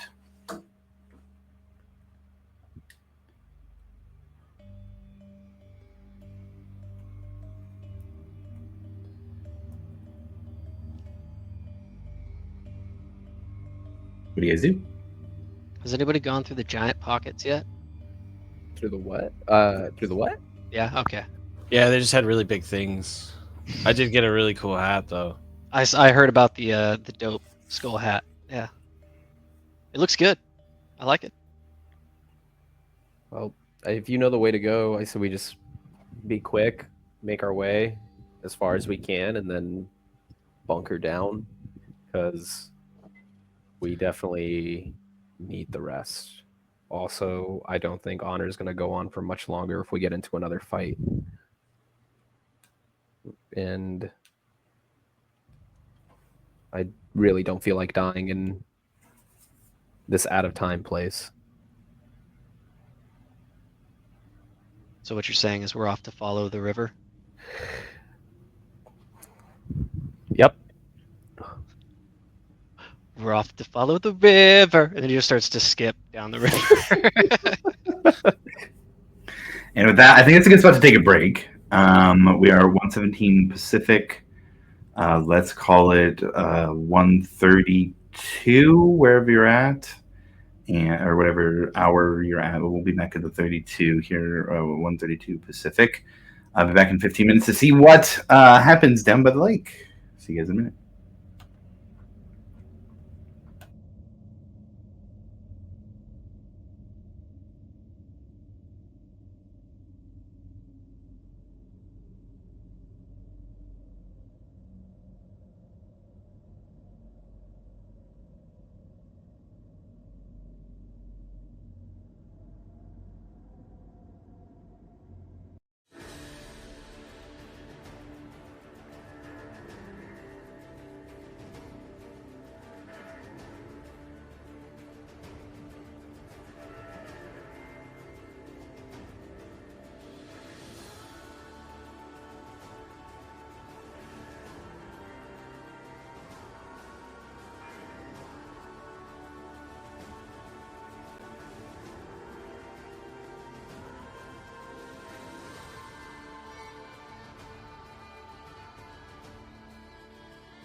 we have everyone back?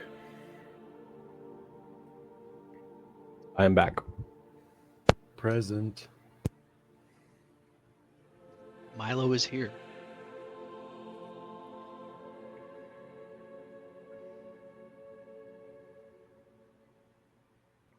Okay, we got Varric. How about Angus?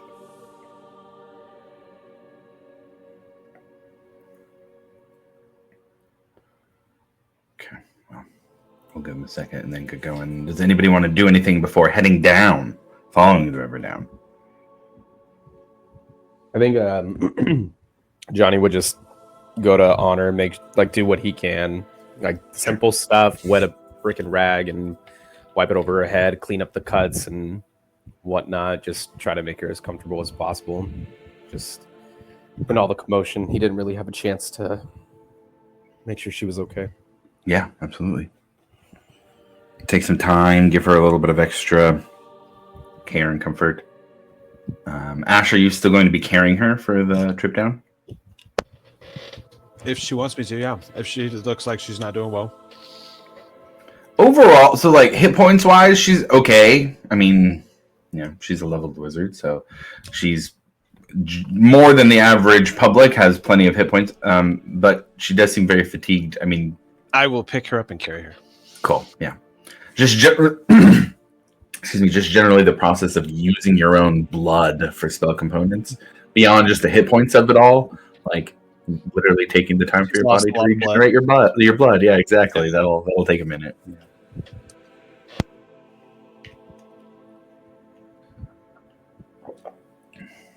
Okay. So as the party heads down the river, the landscape feels somehow familiar, but also out of place. Like you feel like you've walked here in a dream before, but never actually been here. Couldn't point out where anything is or guide yourselves anywhere, but that almost sense of constant deja vu exists in the entire time you are making this walk down to the lake. And as you get closer, it looks like there is an almost humanoid figure above it that is centered on this pillar of light now. It looks almost crystalline as it goes up into the air and reflects the sunlight coming. Excuse me. The sunlight coming down into this area. And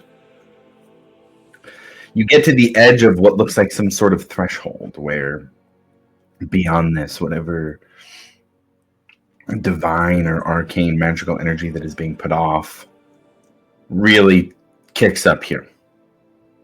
So I'll ask, are all of you moving through that threshold?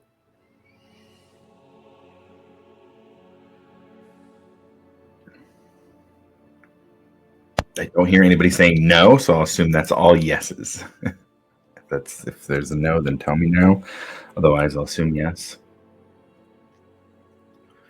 And as you all step through this field, you see that this humanoid figure sits over this perfect glass water. And you see the light refracting, and it almost looks as the edge of this dome has shelves that it's turning into pages, ink-like threads of light coming through. Runes and glyphs, letters, numbers, formulas, and calculations all seem to be moving over the outside of this dome, and the air itself feels thick with thought. The sound of your feet as you step through is muffled, but not from a standpoint of silence. It's as if though every sound itself has to be considered before it reaches your ear. You look over the water and the horizon bends slightly in this colossal dome. And out of the corners of your eye, you see constellations up at the top of it, but when you look and you turn your head to look closer at them, they disappear. And out in front of you, over the water, a tall, robed figure whose body is made of moving script. Words, symbols, and diagrams in countless languages all shift like flowing ink. Where her face should be, there's a luminous, many-faceted crystal eye that turns smoothly to regard each of you. She slowly floats over the center of the lake towards the edge where all of you are, and every move, or with every move, her robes ripple into shapes of images of great truths, constellations, maps, visions of events that haven't occurred, before fading back into ink and shadow, dripping down into the lake. As she approaches, when she speaks, the voice isn't just sound.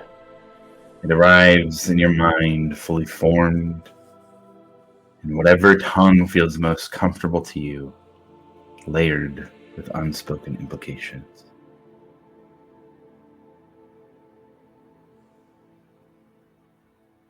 It says, minds unmade by years yet walked.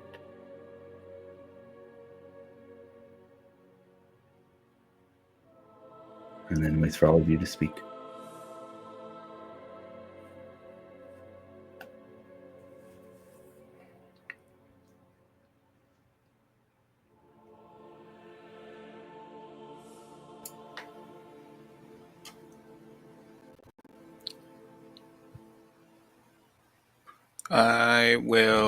I'm pretty sure I know what we're dealing with right now, but I'll use Divine Sense just to make sure.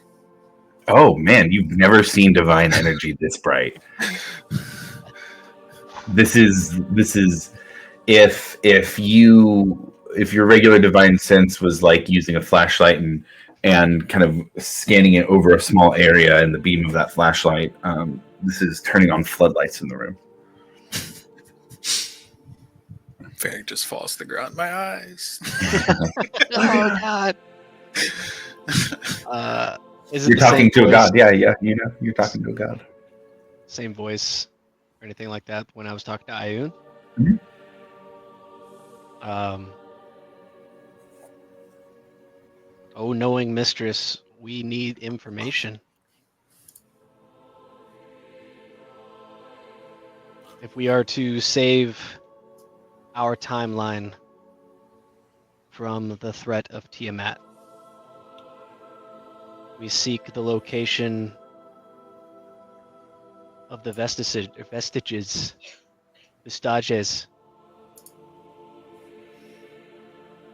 We hope to use their power against the forces of evil.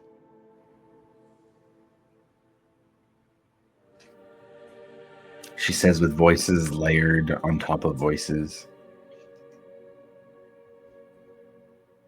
We have given the servants of this world magics to trap Tiamat.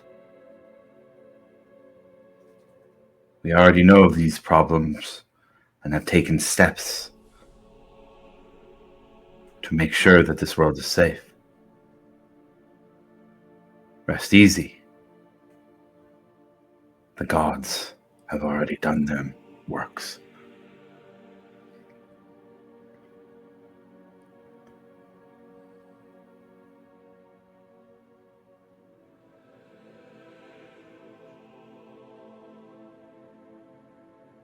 Can I'd like to raise Milo's hand and do like a projection collage with minor image, just of some of the more impactful events that we have experienced, and showing her the enemies that we have come across.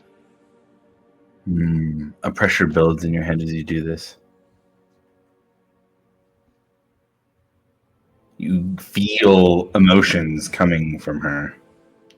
Confusion, acceptance, anger, sadness, fear, courage.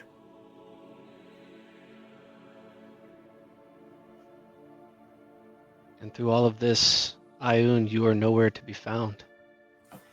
Not in our time.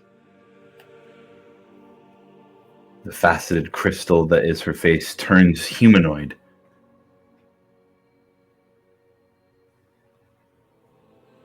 Form of a woman that she takes as her eyes glow brightly in the same colors that the crystal gave off.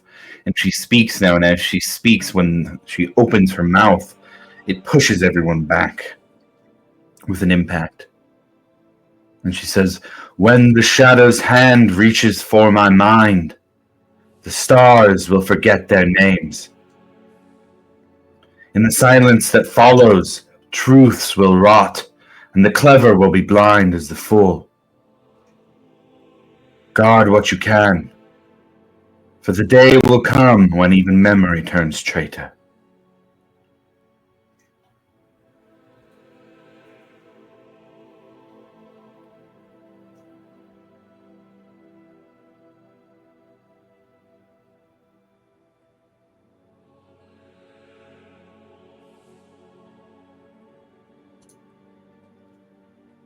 Milo, I think you just pissed her off. I don't know if I'd call it that, but did you guys get that? You take notes? Seems important. I don't know. I'm sorry, I don't speak cryptic, Milo. This is very hard for my little brain to understand. Can you just repeat that again for Kevin's sake? Why don't I do this?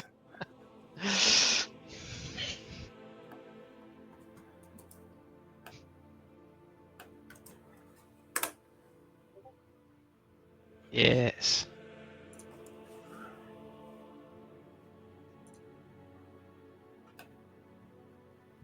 Dude, both Grim and Andres are so bad at riddles. I hate riddles. They're like, I always get them wrong.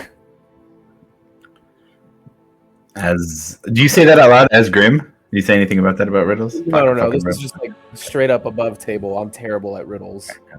I guess as Grim, I'll look at Milo and be like, I don't know, maybe the horse's name was Tuesday, dude. I don't know.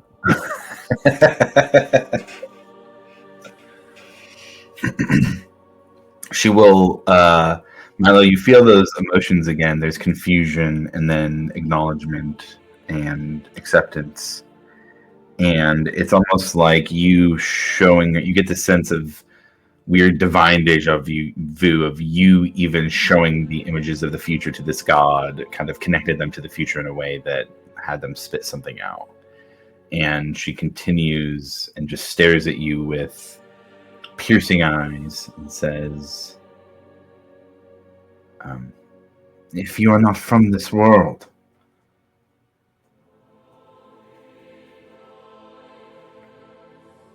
then it would be gravely dangerous for us to grant you powers without first testing your spirit." And all at once, it feels like she's looking at each of you. None of you can tell that she's looking at the other one. And all of you hear as she speaks to you, she says the words,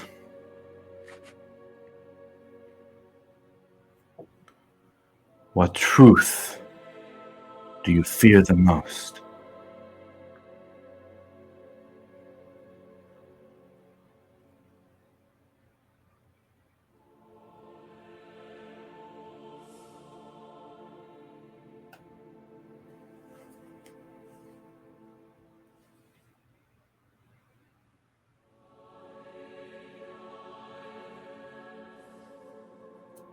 You said she's looking at all of us? Anyone can answer. She speaks to all five of you simultaneously and separately.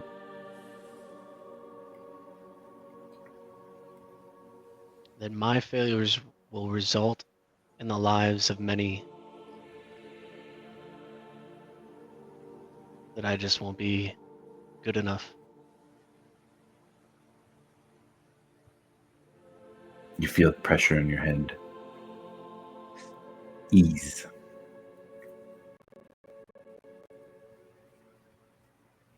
The other four of you begin to feel it build. that my people will forever be outcasts and never know home.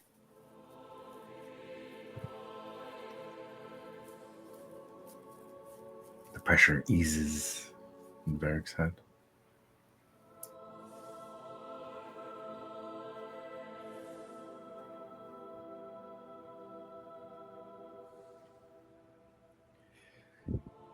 Sorry, just can you repeat like the question one more time or what she said? What truth do you fear the most? Truth do I fear the most?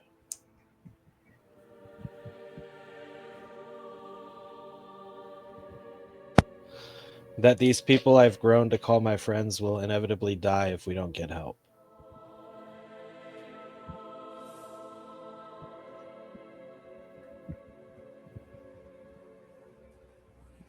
Ash, the pressure in your head eases. And to you, in just your head, you hear her say also, many have died around you. Automaton.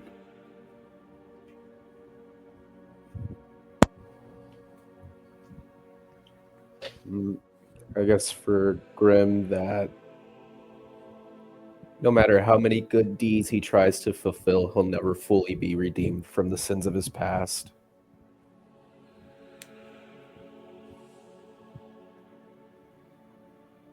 Grim's pressure eases.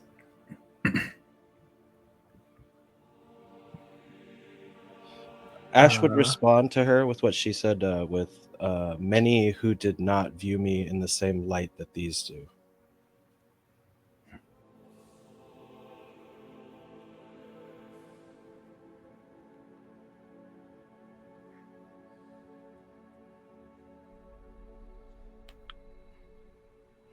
She'll respond back with, and what does that fear mean for you?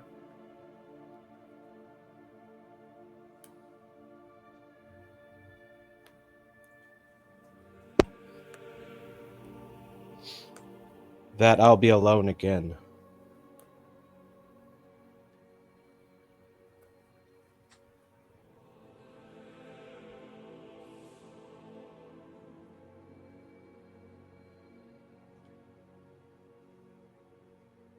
You feel a connection to a type of energy you've never felt before, Ash. You are an inorganic creature, and you were made to clean things up, powered by arcane energy, and divinity is never something that you were programmed or enchanted to feel. But as you look down your arms, you see these almost like what Milo or Zarm or Honor would use, these arcane runes start to move over your metal body, but moving in a natural way too, like wind blowing over. And you almost start to feel the feel sensation. And there is a sense of, as it kind of just quietly sits over you and goes dark, you feel the sense of that energy that you were connected to in that moment still there. You hear her voice again and say, there is more than just programming in you.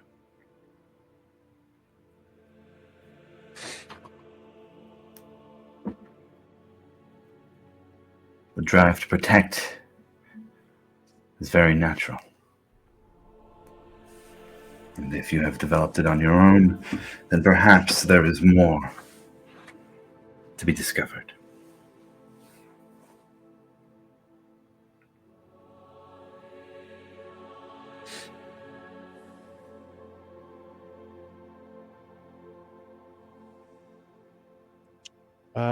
He's just gonna say thank you. Okay. Just for that extra feeling, you know, of like that sensation. Yeah. Angus is still feeling the pressure in his head. I was just waiting. Angus would respond that that he's powerless and there's nothing he can do to save the ones he loves.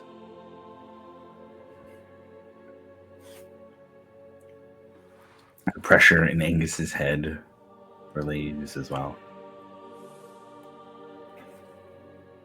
And the crystal returns in place of Ion's face, begins to shrink and move out towards the party.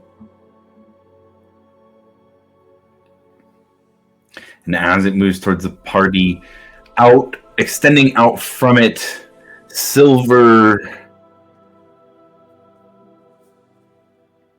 strands begin to form. And it becomes a circlet of interwoven silver and iron, crowned at the center by a single faceted gem of shifting colors that looks just like the shape as it was in Ion's head.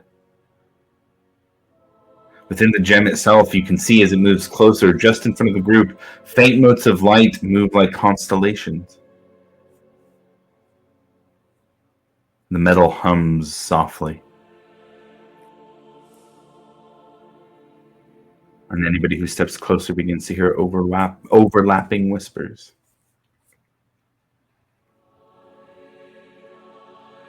But even with the light coming down in the midday sun, the circlet casts no shadow.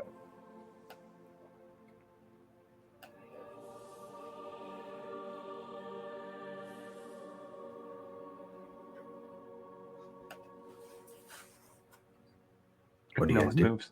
I was gonna say, if no one moves forward, Angus is gonna I- walk up and kind of like push Milo forward. Get out of the way. He's gonna like, go. That's yours. Go. This is all you. I was going to say, let's dex check for it. But No. He's definitely gonna push you towards it. fine. I said, that's your key. You know I'd win anyway. Yeah. Go. All right. Milo's going to reach up and try and touch this circlet.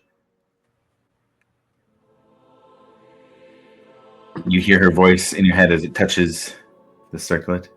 The eye unblinking, she says with 5 voices overlaid on each other. This will grant you insight into the magics of this world, the magical things in it. This is above table, an already awakened, although not fully exalted vestige of divergence, called the Eye Unblinking. It gives you advantage on investigation and history checks.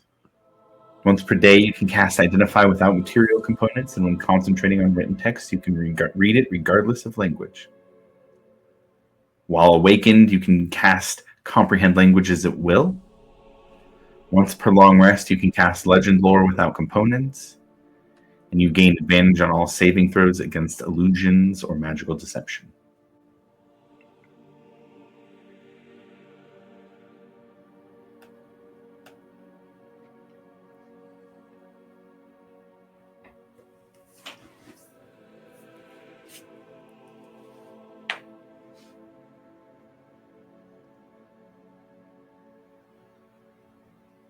Insight is exactly what we needed. My knowing mistress.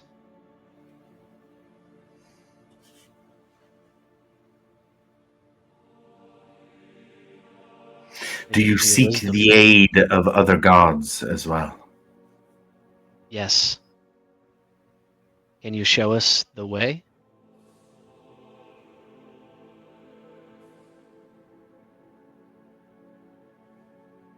Are you sure?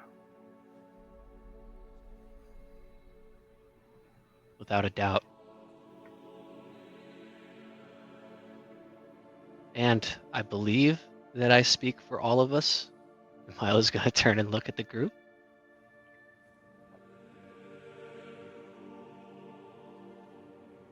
We're all willing to do anything and everything that it takes.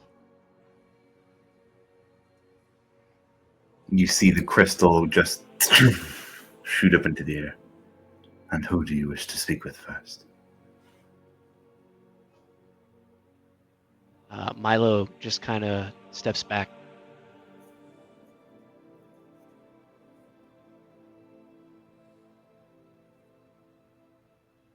All right, your turn, asshole. He like nudges into Alivor.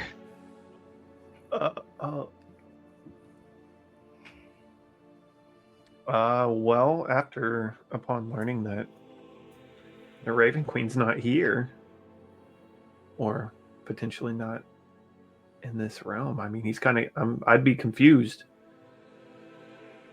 I'd be like, well, I don't really know any other gods.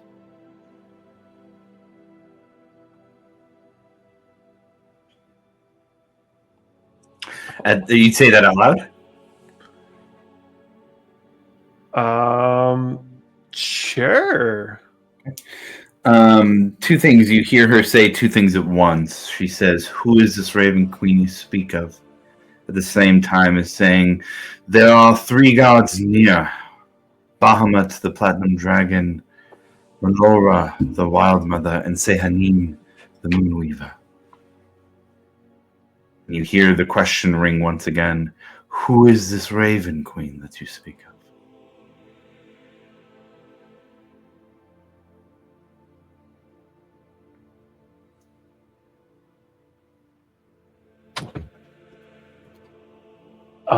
So as far as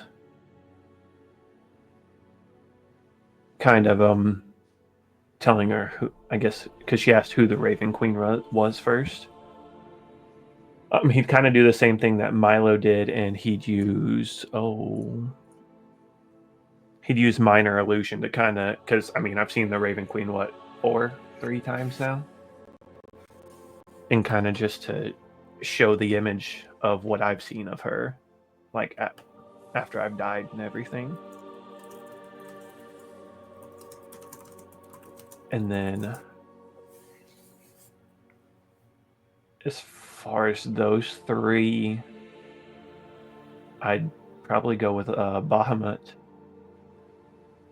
because of the direct correlation with Tiamat that we're fighting. So, and Breck's not here, So before you do that, when you kind of show her the illusions again, you get that sense of almost like plugging in a radio to a power substation. It just is so much more, and it's routing in a place where it wasn't really designed. And you get that sense of overlapping voices again as she says, "The heart unburied will guide the dead. The hand unclaimed will break the chain, and the eye unblinking will see the end. When the last feather falls, the queen will rise, and the world will forget her face."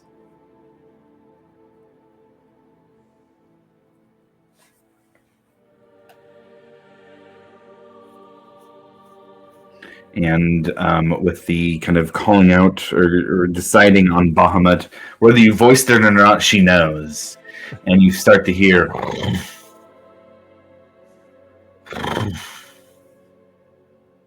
she looks out over the group, kind of giving a last look before above table before moving on to the other god. If there's anything that you want to say.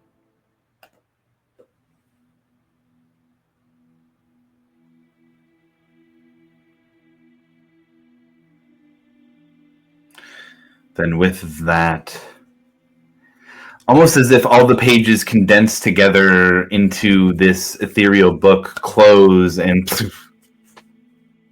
the pillar of light shrinks back to the bottom of the lake. And you look out over the edge and see the silhouette of the largest dragon you've ever seen, flying over a mountain range so far in the distance that you can hardly tell if the wings are the size of the mountains themselves. And before you even have a chance to estimate how long it might take for something so big to move as far as it is now to where you are, you feel a roar inside of your bones and a drawing in of deep breath where it feels like the air is being pulled out of your chest And when the roar comes, it's not sound that you feel, it's physical force slamming into you like a collapsing mountain. And the clouds overhead shatter, the ground ripples beneath your feet, and it reverberates in your bones. It's a layered sound like the voice of a god and the bellow of a dragon. The thunder of a storm, all saying the same thing. Bahamut is here. And he does not have to fly the rest of the distance. He has decided to be here, and so in front of you sits the great platinum dragon in all of his glory.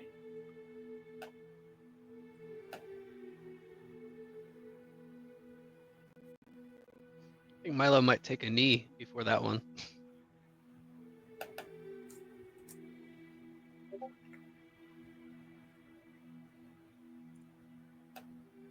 Oh Lord.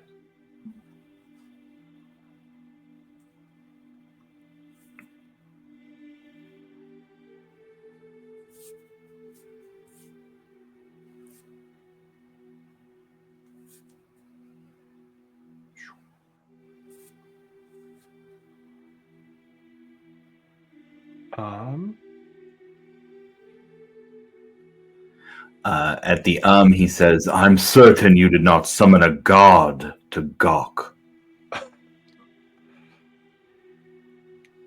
You would be correct. Great Bahamut. We actually seek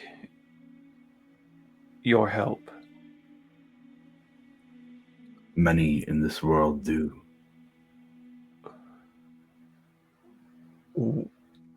We are travelers from a distant time, and in our time, our world is threatened by Tiamat. He says that and you feel just a rumbling.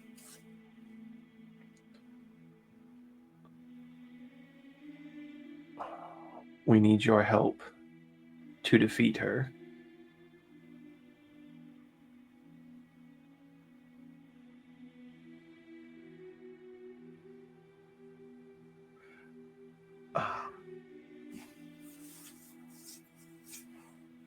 We are looking for vestiges that are powerful enough to combat Tiamat. When you say that, he bah! And he says it loud enough that it pushes all of you back 5 or 10 feet. Weapons of the gods will not change what is inside of you. To take on Tiamat, the queen of greed, takes resolve, the ability to stand in the fire of dragons and not flinch. You do not need weapons. You need to be forged.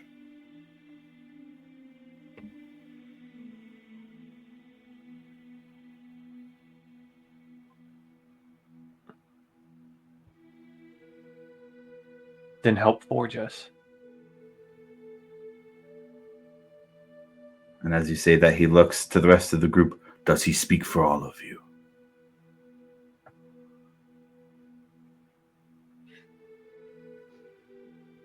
Yes. He does. Then follow me. And he turns. And you see wings longer than the Alcantara just flapping and feeling the weight of the air that is being pushed. And he begins to fly off.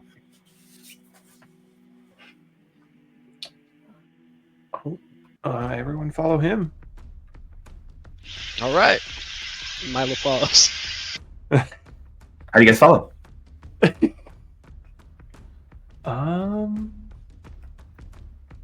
Fuck, how can we keep up with him?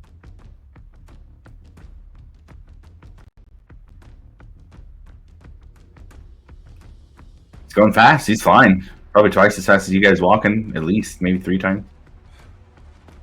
We would just, start out, take off, just sprinting. Like, come on, guys, let's go. I ain't got no other way to follow him, so. He's pretty big, so I feel like it'll be kind of hard to lose sight of him, so. It takes a minute, but I can use Phantom Steed.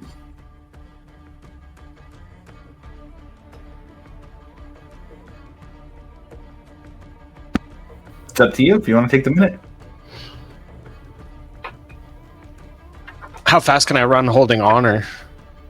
Oof. Probably half speed unless you're trying to get big. Man, I probably wouldn't be able to. I think hold it. I can only hold it for like 10 minutes. The rage, Okay. and that's if I burn all of my rage slots. If you burn through all of them, yeah. So it would be half speed otherwise.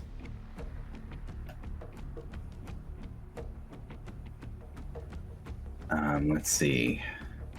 Brutal. Yeah. Will she fit on your mount with you, Varric? Let me see. I'll just give a DM answer of yes. I will say yes. Okay, yeah. I was like looking for specific wording, but I felt like it I'm would be fine with that. Yeah. All right, If you're I burning a will- resource, I'm cool with that. I will set her down then with Varric and then just start running. Yeah, it'll take me a minute, but then once I have it, it's 100 feet. Okay. Got it. Bring it on, Varric. Angus, Grim, you guys just running? I don't have I mean, I anything really else. don't have anything at all other than Yeah. the Lamborghini, so I guess Yep. the Subarus will have to do. Yeah, the shooter is nice. Grim, don't leave me behind. I've got little Oh. legs. Oh no. Would Ash be at half speed if he were to carry Angus? He's tiny. Yeah. Yeah, if he carries anybody. He's tiny. He's a chunky dwarf now. Yeah, dude, keep up. You wanted him. Good luck. Oh, Okay, so we'll say if Varric takes a minute to cast and then runs, if he's got double speed on Nara from everybody, he can catch up in about 1.5 to 2 minutes. Milo, what about you? I was just hoping to fly as fast as I possibly could. Okay. Could I do something Possible else there's as well? not getting fortified. Yeah, you guys can do other stuff too. Yeah, absolutely. I don't think Phantom Steed is concentration. Okay. So for a minute, I'll put haste on my steed. Ooh. So extra fast. Okay. 200. And then just for the sake of not leaving anybody out, Zarm will burn a 5th level to polymorph him and Ekmos into some eagles for the sake of flying. Can those eagles carry? I was literally about to ask that. They're just baby eagles. Goblin eagle. Fly, you fool. You fool. Man, it is kind of a solution. It is within the bounds of what your party has right now. Zarm is kind of since you guys are down Ekamos, I was kind of using him as an extra bit of resources for you guys to have while you're here. Burns a 5th level of his, so yes, I'll say that Grim and Angus, or Grim and Ash, or Angus and Ash can get on the eagles. I mean, will run. To The run? only- Okay. The only other thing I can think of, this is kind of like just reading the specifics of like the Echo Knight thing. I don't know if this will affect speed wise, like consistently, like using my whole, like as fast as I can run, which is 30 feet. So with my movement, projecting an echo as I'm running ahead of me, because I can project it 15 feet in front of me, having that echo move 30 feet forward, and then I could swap places with the Echo. So I don't think that'd be any more effective than just using your, because you have bonus action movement too. Yeah. So I think you know can how get to 90 without having to burn your resources. Yeah. I don't know if there's any way I could really finagle using the Echo to travel faster, but Not particularly. Not that I can think of. yeah. But you can hop on the Eagle if you want to hop on the Eagle. Yeah, I'll just hop on the Eagle. Not Zarm. I will say that Nicholas is the one to pick you up. Zarm picks up Angus. So we have Ash running. Ash, do you have anything that can make you go faster? I mean, I can move 40 feet, but every time I burn a rage, it turns to 60 feet. Okay. And that would just be a bonus action. So if we do Okay. action dash, it's 80 feet a turn plus 20 on top. But that would only be for 5 more turns. And then And I'd be if out of your burn burner rages. rages, yeah. Okay. 4 more Okay. turns. 4 more turns. Okay, got it. And we're not really in initiative here, but just for the sake of what's going on, Milo, you and the 2 eagles with Ash with Grim and Angus on them are able to keep up pretty well. The flying happens not too much of a problem. Varric having a hasted Nara absolutely works as well. Ash, if you burn a rage here, I'll say that is enough to keep up, and that everybody's able to make enough speed to follow Bahamut as he flies through the sky. Yeah, I'll burn a rage. Okay, cool.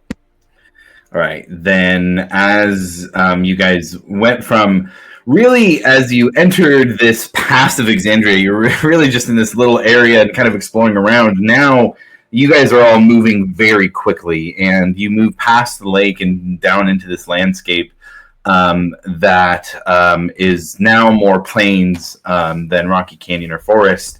And as you're running, you see Bahamut kind of swing down and hold both of his legs underneath him. And as he does, he drops one of his feet onto the ground and kind of like if somebody was kind of over the water parasailing or something and drop their foot in, he does that, but just on the ground and just carves a huge cannon out of it. You guys are far enough away that you can still go around that. But as he's flying, it also feels like that the ground itself is almost condensing, and that as you're moving, the speed is doubled, tripled, quadrupled, because the land itself seems to be being manipulated by Bahamut as you guys are moving. And you can see off in the distance this large peak that has smoke coming out of the top of it.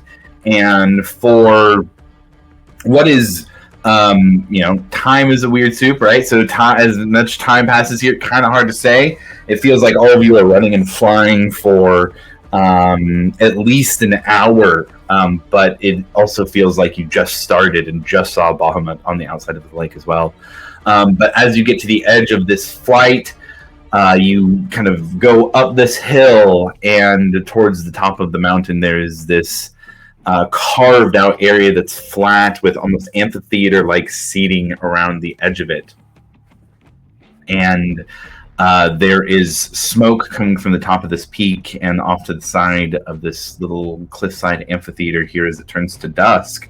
There's a river of molten lava beside it as well. And Bahamut lands, and all of you are able to make it to this cliffside ledge. And as you guys all make your way here and start to look around, you look up to the skies in the dusk and see winged forms flying around. And you start to look around and see how many there are, and it is very many. A handful. No, that's a dozen, dozens, maybe. Mostly far enough to see silhouettes, but every now and then you see a glint of what looks like gleaming metal as the sun reflects in its last dying moments here at the end of the day off of the skins of these creatures. And you sit in front of the Platinum Dragon. What do you guys do here now at this point?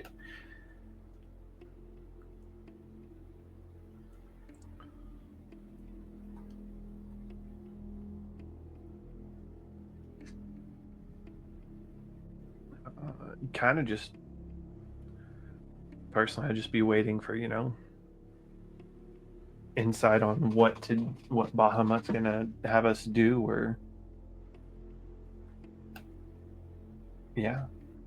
nothing specifically. We're just stand and wait for Bahamut. Let him start the negotiation.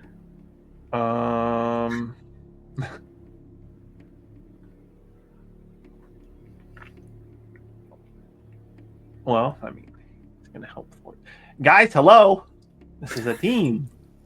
Do I know the relationship between the two? The two. Bahamut and Tiamat. Oh, sure. Yeah, absolutely.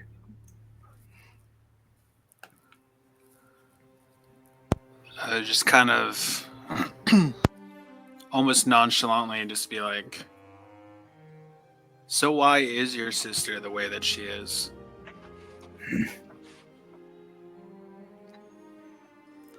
Fire warms, but it also consumes. We are two sides of the same coin. Two aspects of the same fire. Where I look to protect, she looks to burn. And influences the heart of those she corrupts. To greed. Ego. To be overly deserving of things that they are not entitled to.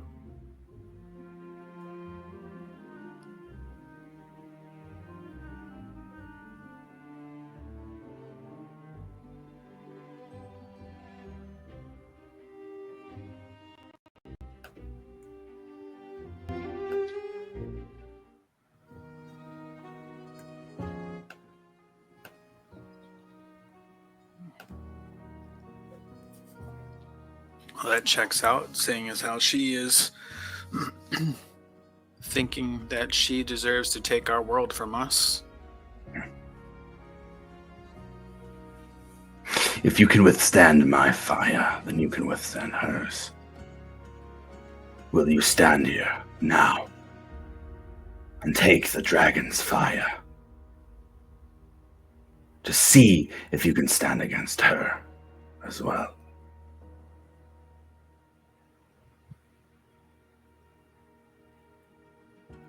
Doesn't seem like we have a choice in the matter. You can walk away now. Speak with another god if you would like. But I think you will stay. He kind of lifts his wings up.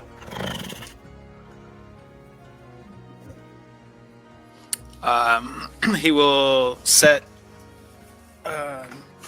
Honor down next to Zarm, and I will walk up to Bahamut.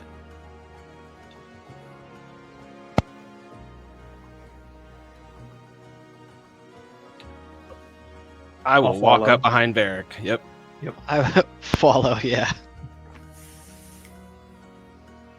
Come on, Grim, it'll be fine. Dude, gods always just kind of give me the ick, but I'm just going to use... It's kind of what we Ain't in real life, but you know. no. Like, it's whatever. He seems a little pretentious to me, but whatever. Like, oh, take my fire. Dude, just give us the fucking weapon we need to kill your fucking sister. Why are we dragging this out? Fucking breathe your hot breath on me, dude. Whatever. Hurry up. I've literally traveled through time. I've had countless friends and family die, all because your fucking sister wanted to have a little sissy fit. Hurry up. I'm done. I want to go home. Are you saying this out loud? Yeah, I was gonna say, please. Then it shall be done. Before I get into this, do you guys want Honor and Zarm to be a part of this too? This is anybody who decides to participate will be granted a boon. If they are down, Yeah, I'll look at Honor and genuinely ask, like, fan of free will. you do not have to do this because If this doesn't go good, you're putting yourself in a lot of danger. And if you go down, we do not go back. But Zarm, you do have to do this. You don't get a choice. Fuck, man! You're fuckface too now. I'm going to use a 4th level spell and put a death ward on Honor. Okay. Got it. Dang, that's clutch. She'll say back to Grim then, especially after the death ward. It's why we're here. I have some of my strength back. And I know you're there too. I will grab her hand tight. Then no matter what happens, we'll do it together. Okay. For the sake of our missing player, I think what we'll have to do is... It's not going to affect the way this plays out here today, but we'll have to mark some things for him just for the sake of... We don't want him to miss out on this, but... Akamos has to stand on the side. Yeah, we do have to have some kind of entry fee for it, so I'll just handle that separately for that. But for the sake of this, everybody else will be a part of it. Bahamut raises his wings, and as all of you step forward, the amphitheater itself, the rocks move up and kind of create this trapped area now with you 40-foot high rock walls in a circular pattern and Bahamut on the other side. And for this first round, you see his molten gaze narrow and his wings both sweep forward in a single colossal beat. The air doesn't just move, it slams into you like the front of a hurricane, laced with a metallic tang of ozone and the faint scent of scorched stone. The ground skitters under your feet, dust and grit whipping against your skin like shards of glass. Every instinct of each of you screams to duck or shield your face. I need all of you to make a strength saving throw as this wind pummels against you. Oh my god. Plus Oh, 4. it's the worst one. Plus 4 by me. Oh, thank God. I mean, that's... Oh, we get a +4 for just standing next to you? Yeah. Oh, That brings me up to a +15. Good God. I got a 33. Ash doesn't move. I got a 30. Dirty Okay. 20 for Grim. Okay. I just got lucky on that roll, dude, because strength, not me. How about the others? Milo? Damn it. You said Angus. +4, Eric? Yeah. Yeah. 23. Oh. Angus?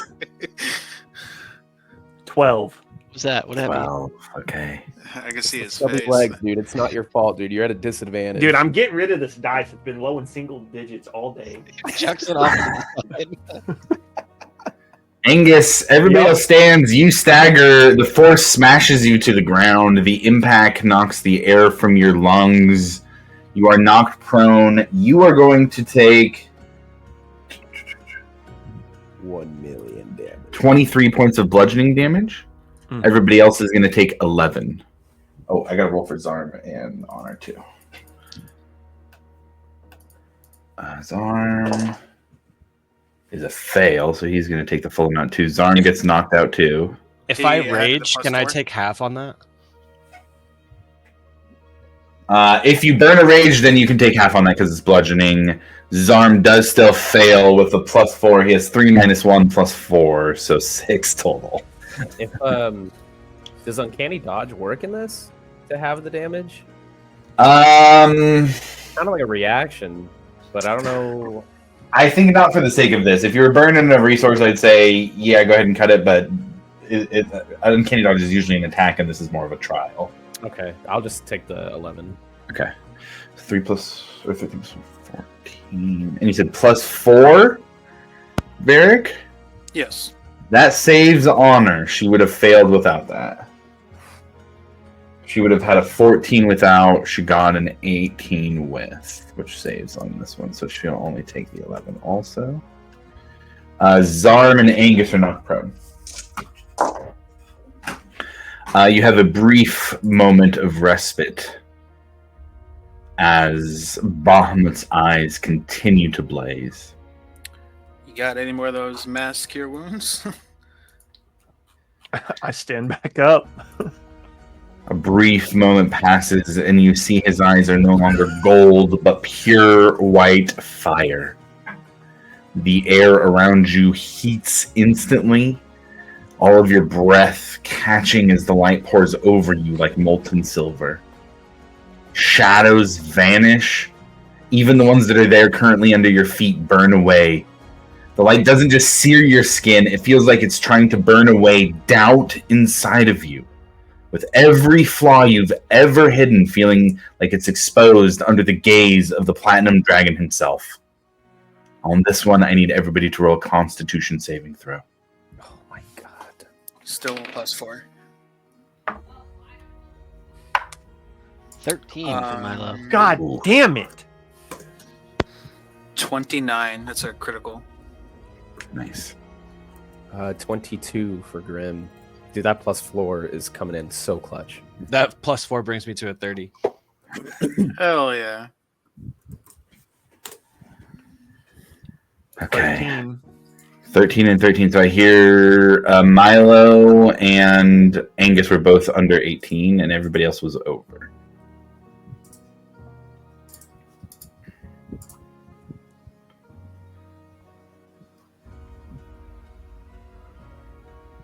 All right.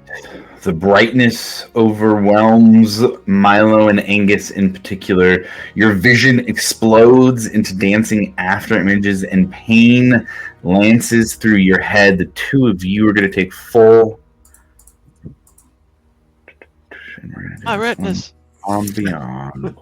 My eyes! Just the, The amount of computer clicks cat that bro just- is crazy. It's like click, click, click, click, click, click, click. I'm like, oh god. 31 points of radiant damage to both of you, 15 for the others. Oh, and I gotta remember Zarm and Honor. Zarm passes this time on the dice, and I think Honor does too in that one. I have resistance to radiant damage. Josh, how much? That would cut it in half even further. That'd be down to 7 for you then. Thank And you. then Honor is going to take 15. Zarm is going to take 15.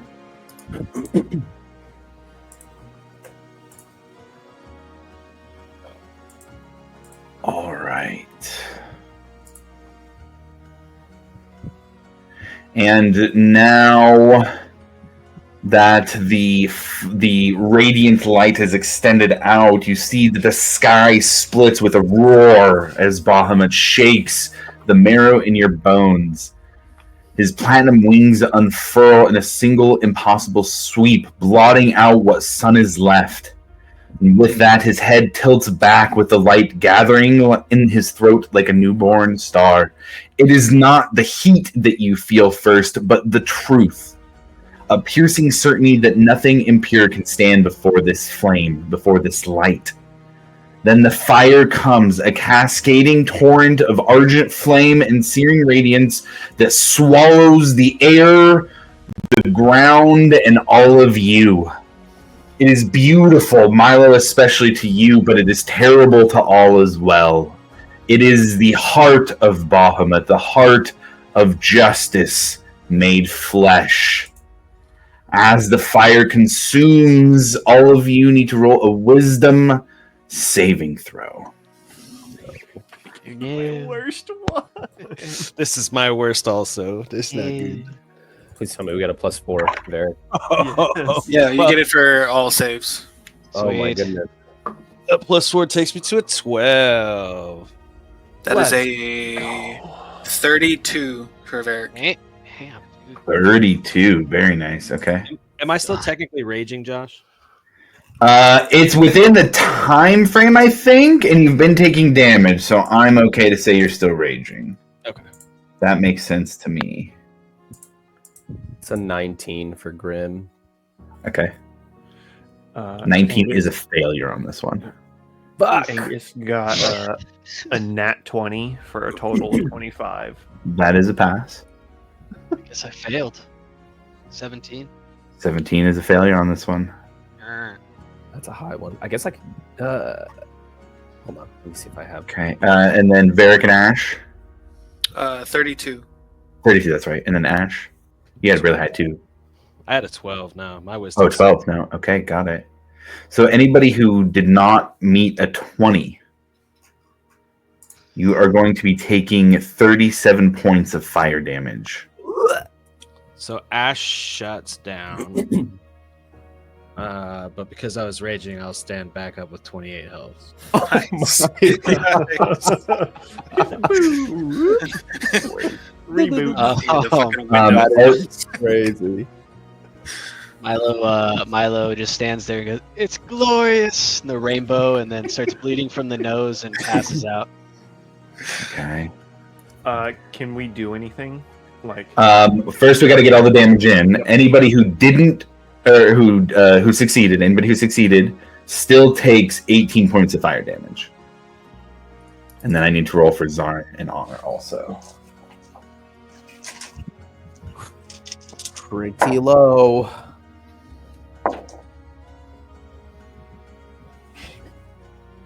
Would a shield have added anything to my cause? No. No. Yeah. It's a good try, though.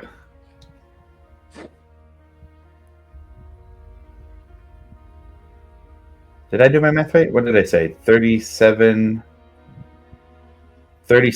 fire, or yeah, He said 18. 18. Okay, got it. There we go. 18. That's what it was. Okay. And Honor also goes down. No. Yeah.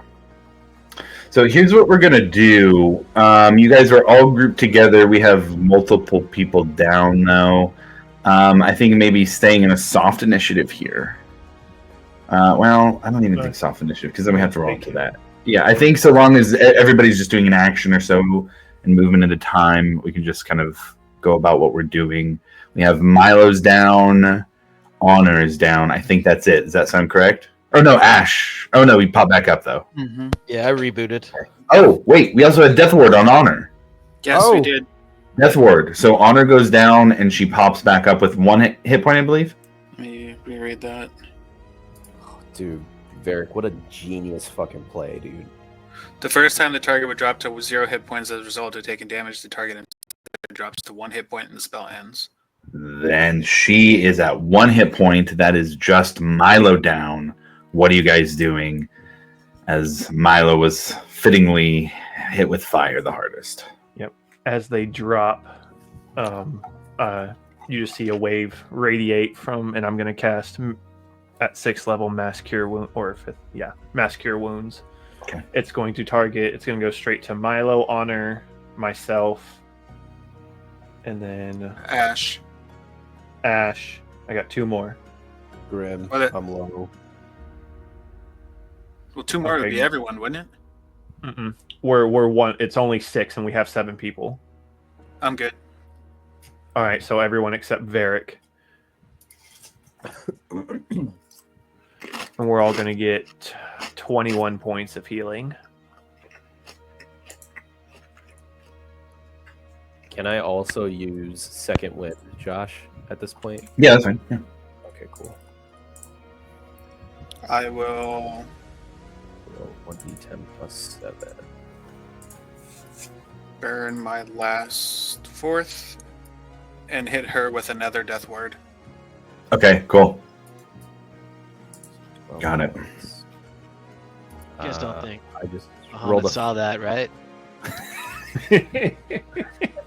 rolled a 5 plus what is it? 5 plus 7, Josh. So I'm healing Okay. 12 from second wave. Perfect. Cool. Damn.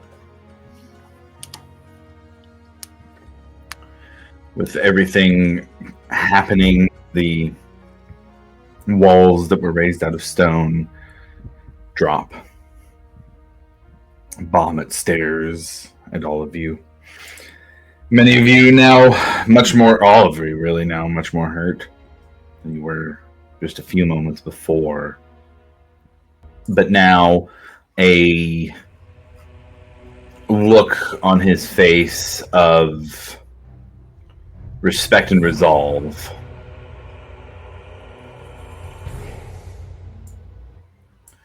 And he turns to each of you and says, "The storm shows no mercy, nor does the just.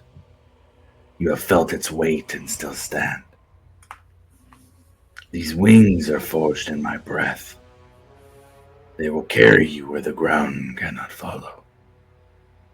Guard them well, and they will guard you until the last dawn."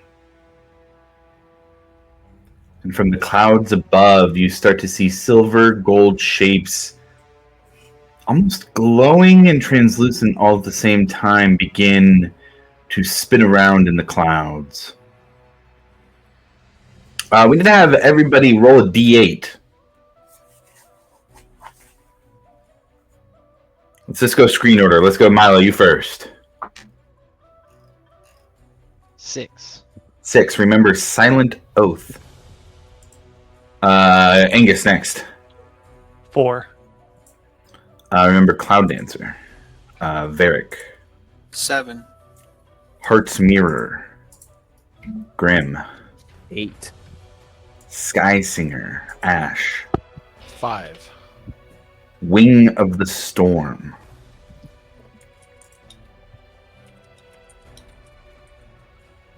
And as these shapes grow, they seem to be drakes or some kind of form of draconic creatures. Dragons, although not the full-bodied ones that you've known and fought before. These creatures fly down, landing in their ethereal forms in front of Bahamut. And move closer to all of you. And as you first kneeled to Bahamut, well, at least Milo, each of these spirit dragons comes and kneels in front of you. And you look to their backs and see saddles on them.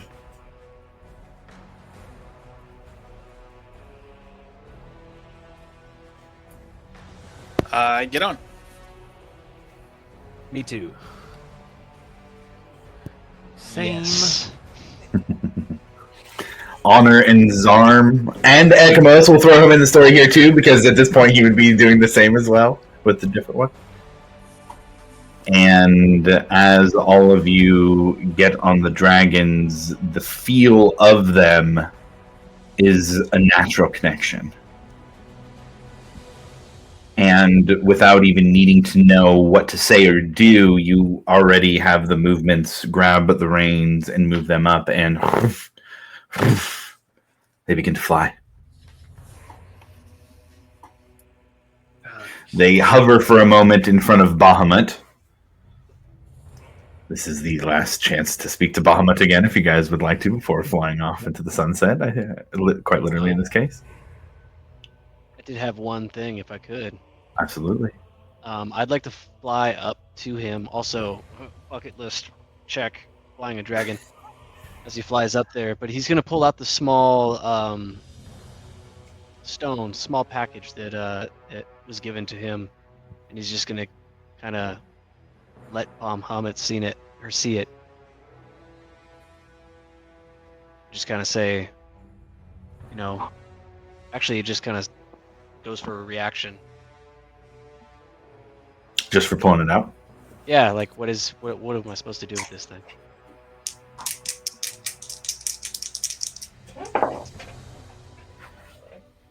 Roll me a D100. D100.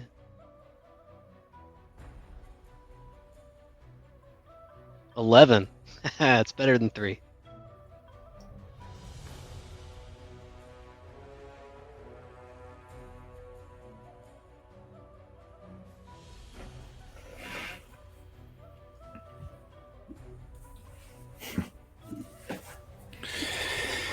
You have responsibilities beyond just fighting back Tiamat.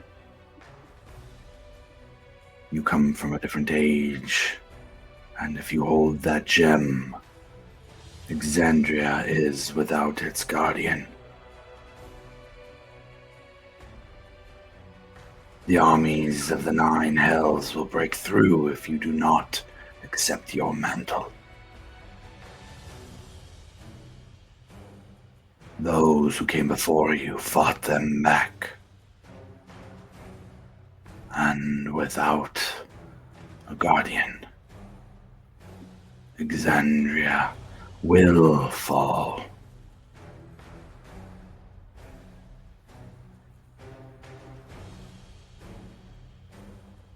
This time has its guardian already. If you seek more answers, perhaps they can provide it for you.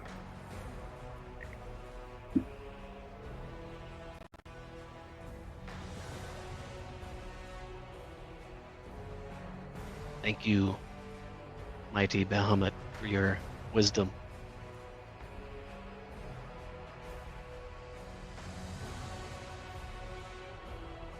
And he will respond with, "Thank you, great guardian."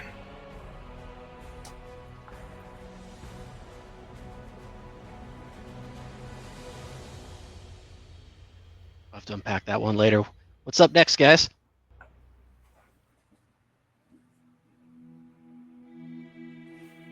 I gotta get something a little more exciting than that with riding dragons in the sky currently.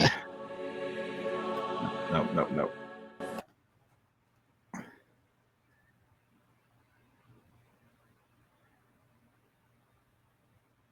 So are these the names of our dragons we're riding? Not quite. Oh, damn. Hell yeah, victory. baby. Did it. Oh, that's what's going on. I have a weird setting picked. That is what is going on. Okay, cool.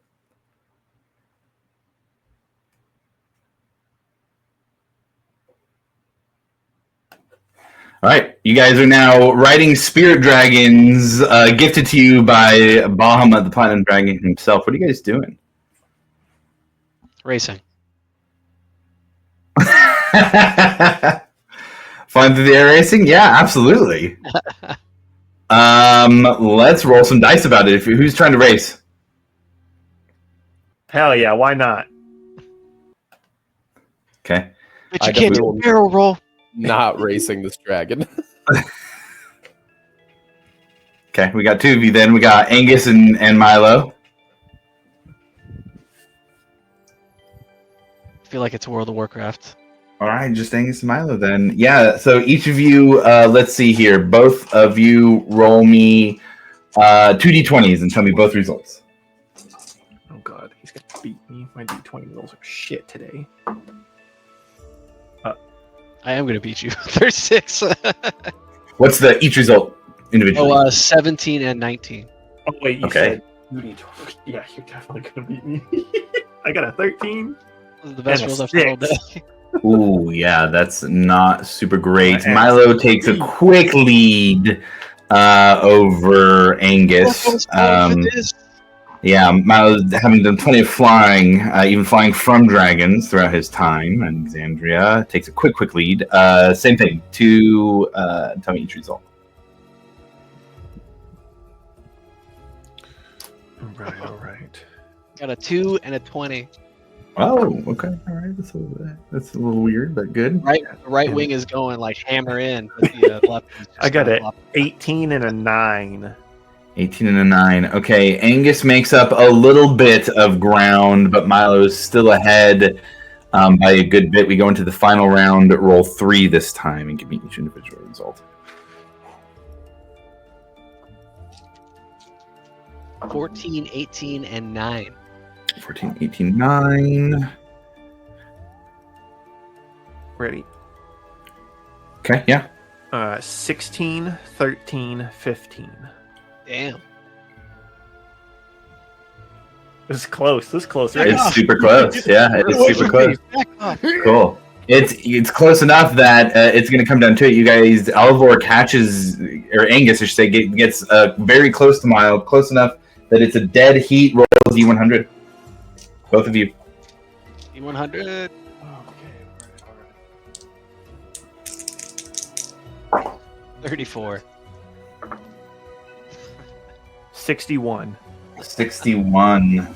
At the end, Angus kind of breaking into his instinct with his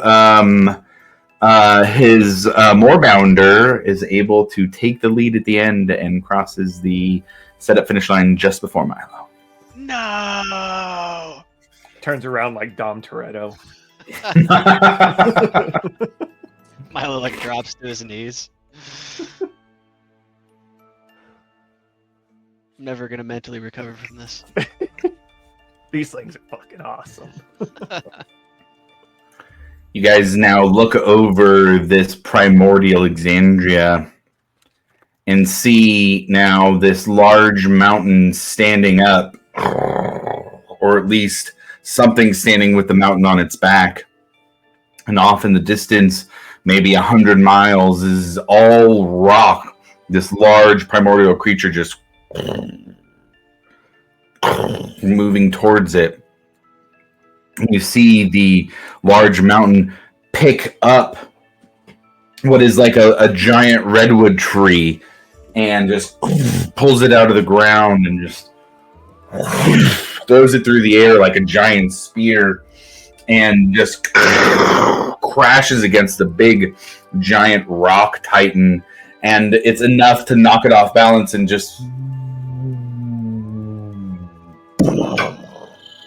you see the ground shake and crack underneath as this fight beneath you plays out. Had you gone on foot, you might have had to try and escape from underneath them had that fight started above you. But now that you are, the order of how you spoke to the gods made a little bit of a difference here, and you get to skip having to escape out from under that fight. So, but you do see this example of the primordial and powerful magics and natural things here on the ancient world that you've gone into. Where do you guys go from here next? The night has passed, or rather has passed into nighttime. You are now flying, we'll say flying kind of above a little bit of cloud cover as you see there would be both moons of Exandria here, and up in the air you see them very, very close. Very beautiful sight. I feel there's should be pretty obvious. It's nighttime. There's moons out. I feel like we should go seek out the Moonweaver. I would relay that to everybody. Be like, I think that's the best idea, guys. Good idea, Angus.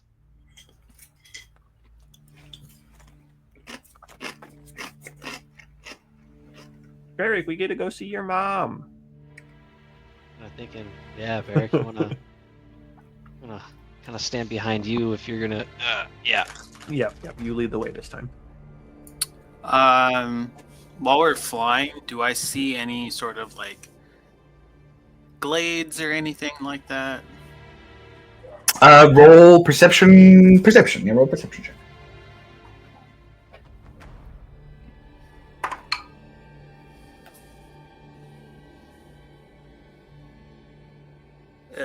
Yeah. 13.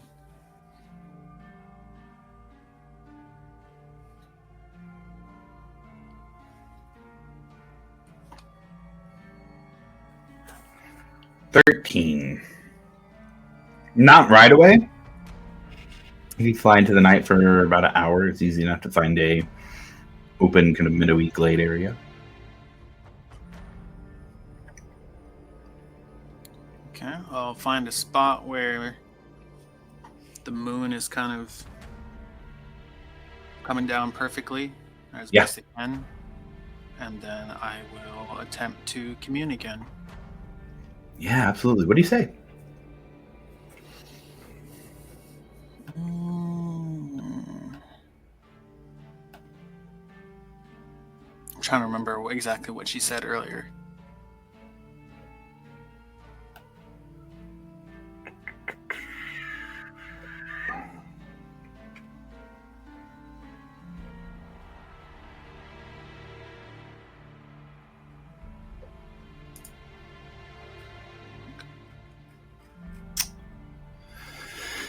she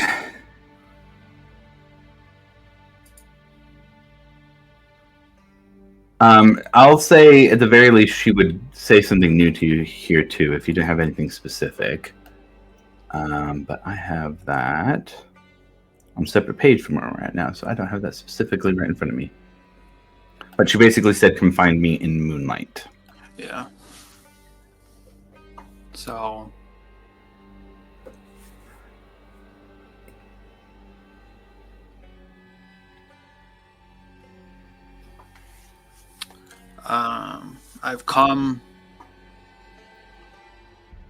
I've found your light.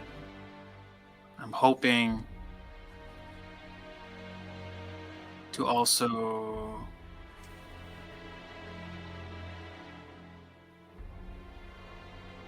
actually hold on. Let me start over.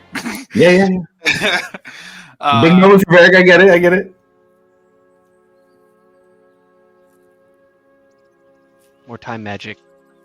Does Yeah, right. Yeah, Zarm gives you a chronal shift. No, that's dumb, dude. Get out of here. Let's go back. how much of the past would Varric know as far as his people? I would say quite a bit, given the time you spent in the grove with the grandparents. Okay. Enough to know, like, kind of how that situation came to be. Like With the Moonweaver? itself, the grove, and what caused the Pallid Grove to come to be. I think so. Okay.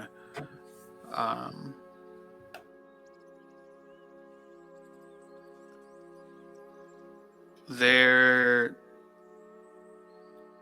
will come a time when you will protect our people in our greatest time of need. I come from a time when that has already come to pass, and your protection has given birth to a strong people. But there's now further danger that has come to our world. And I hope to be the protection for our people that you were in the past.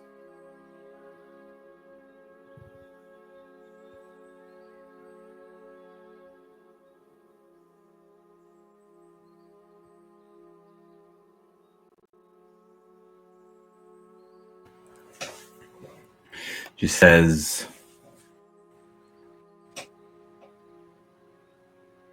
"You wear the pale mark, yet your feet have never touched the stone where the first dance was danced. You follow the steps of your people, but do you know the tune?"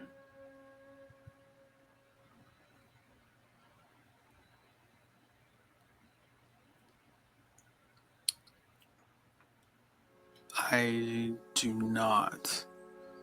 I did not grow up in the Grove, but I have come to know its importance later in life, and it is something that I do wish to protect.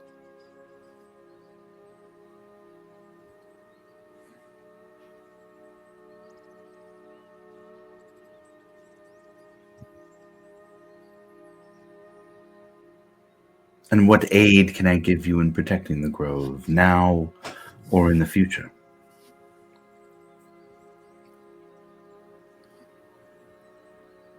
Well, it seems we are to come to blows with Tiamat.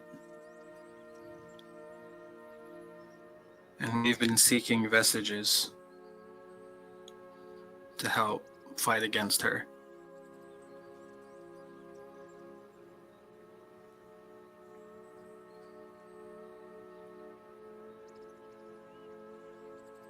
And how has that gone for you? Are you successful against the Burning Queen?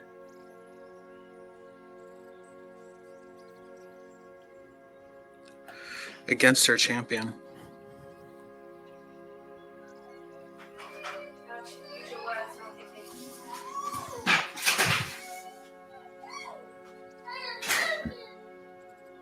Then you seek a vestige. Perhaps the light of the moon. It would seem you wield it already. And you feel, even if it's kind of in that hidden place, the light of Luminous begin to kind of glow a little brighter.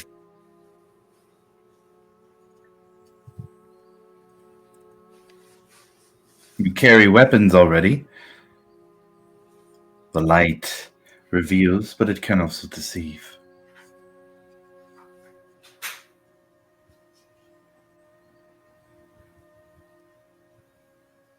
Perhaps it is the fate of the Pallid Elves to leave this world. Perhaps that is the deception that has been hidden from you. That your people are meant to die. What say you to that destiny, if it were brought about by divinity?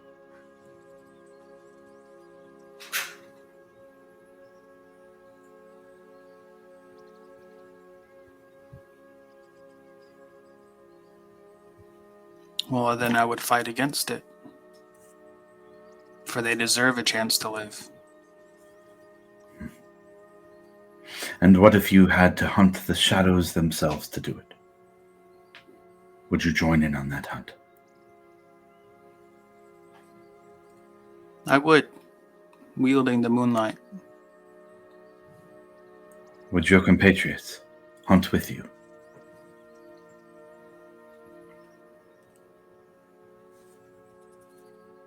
Because I would turn to them. Yes. Also, yes. And Milo's gonna do like an awkward bow.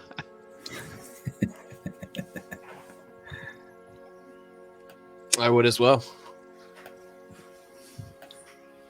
Additional, yes.